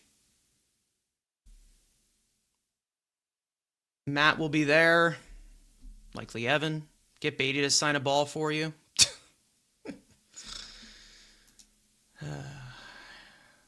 All right, well, it's 0-2 to McNeil. McNeil having quite the homecoming.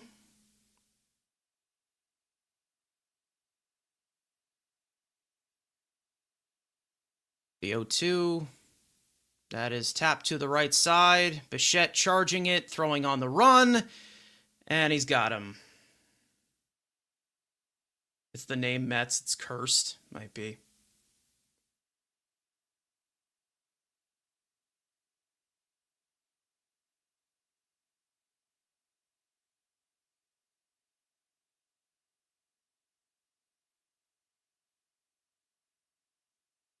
Good play by Bo Bichette. 1 out. Here's Max Muncy. Muncy has a hit and 3 strikeouts today. Bo has been better. Yeah, I mean, he's coming along. At third. We all just know that that arm can be a little bit of a concern.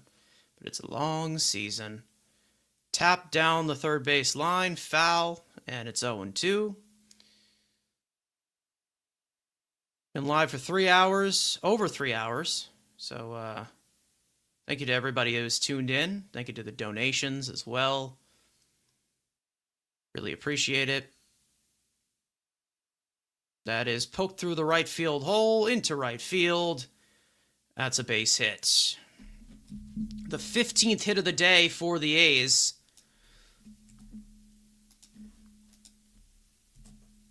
And Muncy's second hit of the day.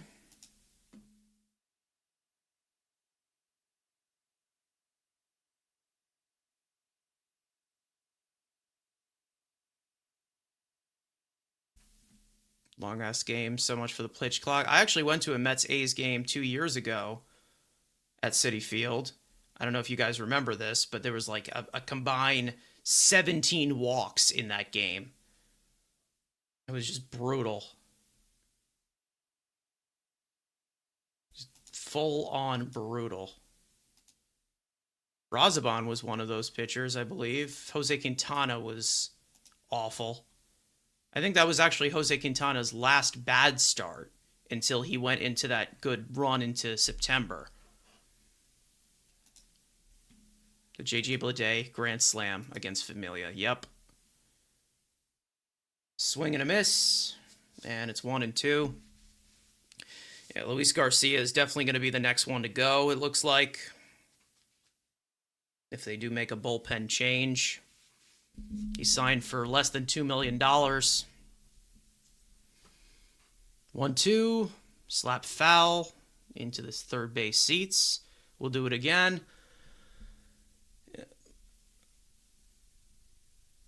Yeah, I'm actually closer. I'm in Jersey now, so I'm definitely closer to Philly. I went to a Mets-Phillies game as well last year. Got to see Sean Manaea get his ass handed to him. That was not a fun game either.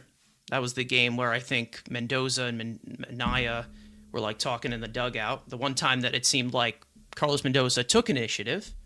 Did they win that game? No, they did not. It was actually Jose Siri's return from the injured list.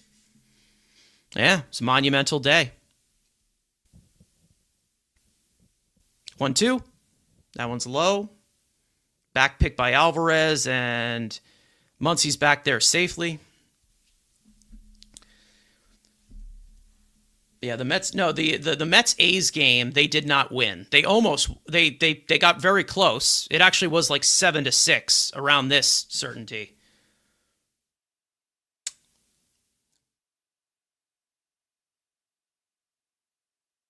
Enjoy the game tomorrow. I will try.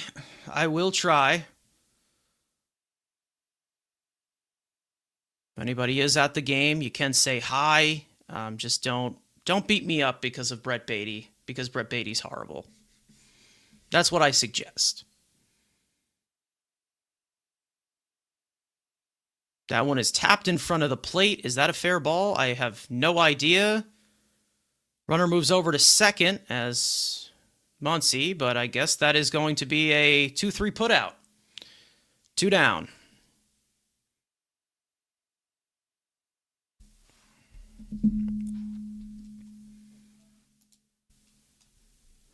Here's Denzel Clark. Runner at second. 2 out. The exit velocity on that was 18.5 miles an hour. That's probably one of the softest hits I think I've ever seen in the StatCast era. One of the softest. That one is tapped right back to the umpire. And it is 0-1 to Denzel Clark. Clark, 1 for 3 today. Drove in a run to give the A's a 2-run lead.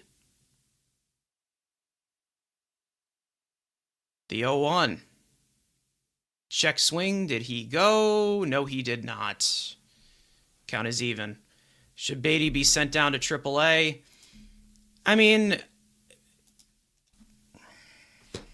I would give Mauricio more run, but for some reason, they love him so much, even though he's, to be honest, I think he's damaged goods at this point. Swing and a miss at that breaking ball, 1 and 2. He has no options. He has one option left. He should have been traded in the offseason. Him and David Peterson should have been traded in the offseason, but what the hell do I know? Ride high. Beatty had a great year last year. 1-2. Breaking ball outside. I'm going to a Rumble Ponies game when they play the Patriots in May. I actually went to a Rumble Ponies game. It was actually the game like hours before Jonah Tong was called up to AAA. He pitched well. The players, the position players did not hit at all. Swing and a miss, and that ends the inning. Middle of the 9th. One of the few guys with a batting average over. I don't care about batting average. You should know me by then. The way that he's getting these hits, he's not sustaining it. He has a 582 OPS.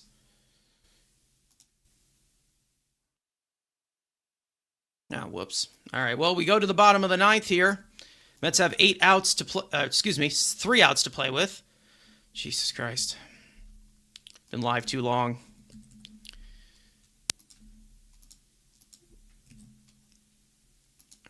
Jorge Polanco, Bo Bichette, and Mark Vientos due up.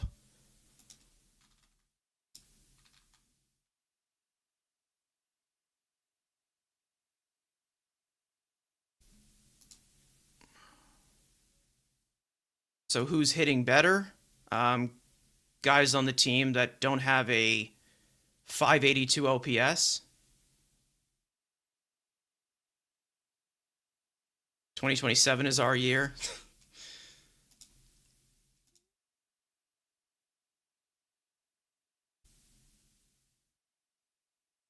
$11 runs, 15 hits, no errors for the A's. 6 runs, 10 hits, 1 error for the Mets. Luis Medina will come in for the A's to try and close this one out.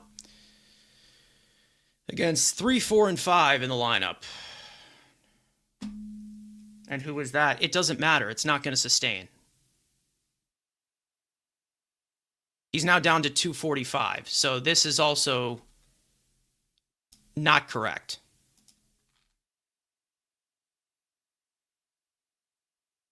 Yeah, he's one of the... Yeah, exactly. 0 walks. Back up your dumb posts. What? I already have. I already have backed it up. Plenty. You follow me on Twitter. I've talked about it plenty. The guy cannot hit anything but a fastball. And then every fastball, he can't pull. Like, I don't know how many times you need to see this. How many times you need to see this? For 5 fucking years already, the guy has been in the league. 7 years since he's been drafted. Yeah, you were off 5 points, and it's going to continue to climb down as the weather continues to get warmer, and he continues to struggle because he's not good. Here's Polanco, and it's 1-1. You don't follow me on Twitter? Sucks to be you. Yeah, exactly. And it wasn't even that good of a year. It really wasn't. That was his peak. His peak was a 111 weighted runs created plus. Whoop-de-doo.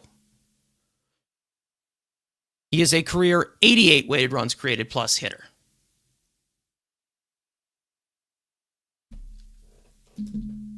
This, I'm going heads or tails with. I have absolutely no idea if he is. I don't know. Maybe he just, I don't know. Maybe if it's just being cold, he can't grip the ball. I'd have no idea. I really don't. Polanco grounds one over to second. Does not even run. Great. And Jeff McNeil throws him out. One down. Honestly, Beatty and Vientos are out the door after the season. Likely. Yeah, Beatty's not good. He's just not a good player.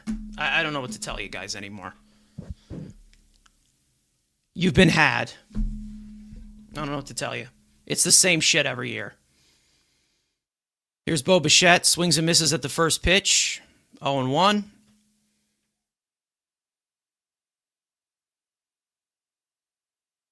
Yeah, he already had the hip surgery. I have absolutely no idea.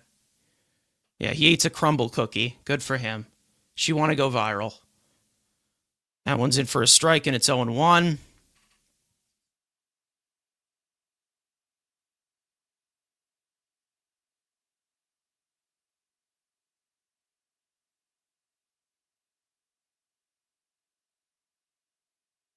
The 0-2. Checks his swing. Did he go? No, he did not. And it's 1-2. I think he's an average player. I think he's garbage. Yeah, I have no idea. It's hard to tell because the thing is, he's been struggling dating back to last year to the All-Star break as Bo Bichette strikes out. 2 away, 2 out and nobody on. And that'll lead Mark Vientos as the Mets' final hope.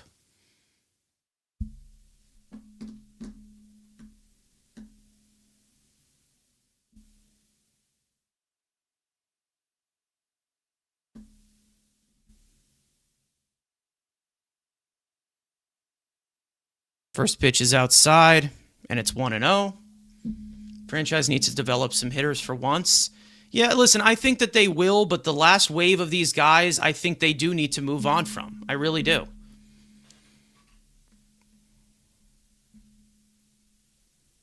Vientos taps one in front of the plate. Shea Langoliers ditches the mask, throws on to first, and that will be the ball game as the Mets lose the second game of this series and have now lost 4 in a row. The offense seemed to show up a little bit more than it has been recently. However, the pitching collapsed into itself, especially the bullpen. Kodai Senga with a horrendous start, arguably one of his worst, likely his worst in a Mets uniform. Luke Weaver with a complete meltdown in the 8th inning. And the Mets have now lost the first 2 games of this series. They have now lost 4 in a row. And they will look to stop the sweep tomorrow at 1:30 p.m. against the Athletics. But before then, we do have post-game coverage of the Mets versus Athletics. Game 15. Plenty to talk about. We might have some call-ins. We just never know. Dumb game. Fun stream. Back at it tomorrow. Absolutely. The Mets now fall to 7-8. The A's now improve, I think, to 8-7. Other than that, we are going to end it off here. Like I said, post-game coverage later on tonight, 9:30-ish, depending on how the schedules pan out. But other than that, we are going to end it off here. Thank you guys so much for tuning in to today's watch-along stream. Make sure to subscribe to the Mets Weekly YouTube channel. Tune in later for post-game coverage of today's game. For those of you watching on playback, you want to join the conversation in the future, make sure to turn on those post notifications to know when we go live for the next game, which is going to be tomorrow at 1:30 p.m. Eastern Time. I will not be in the play seat. I will be going to the game. Make sure to follow Mets Weekly on X and on TikTok. Follow all of us individually. The links are in the description. Let's go Mets. Tough loss, but we move on to the next game. We will see you guys tonight for the post game.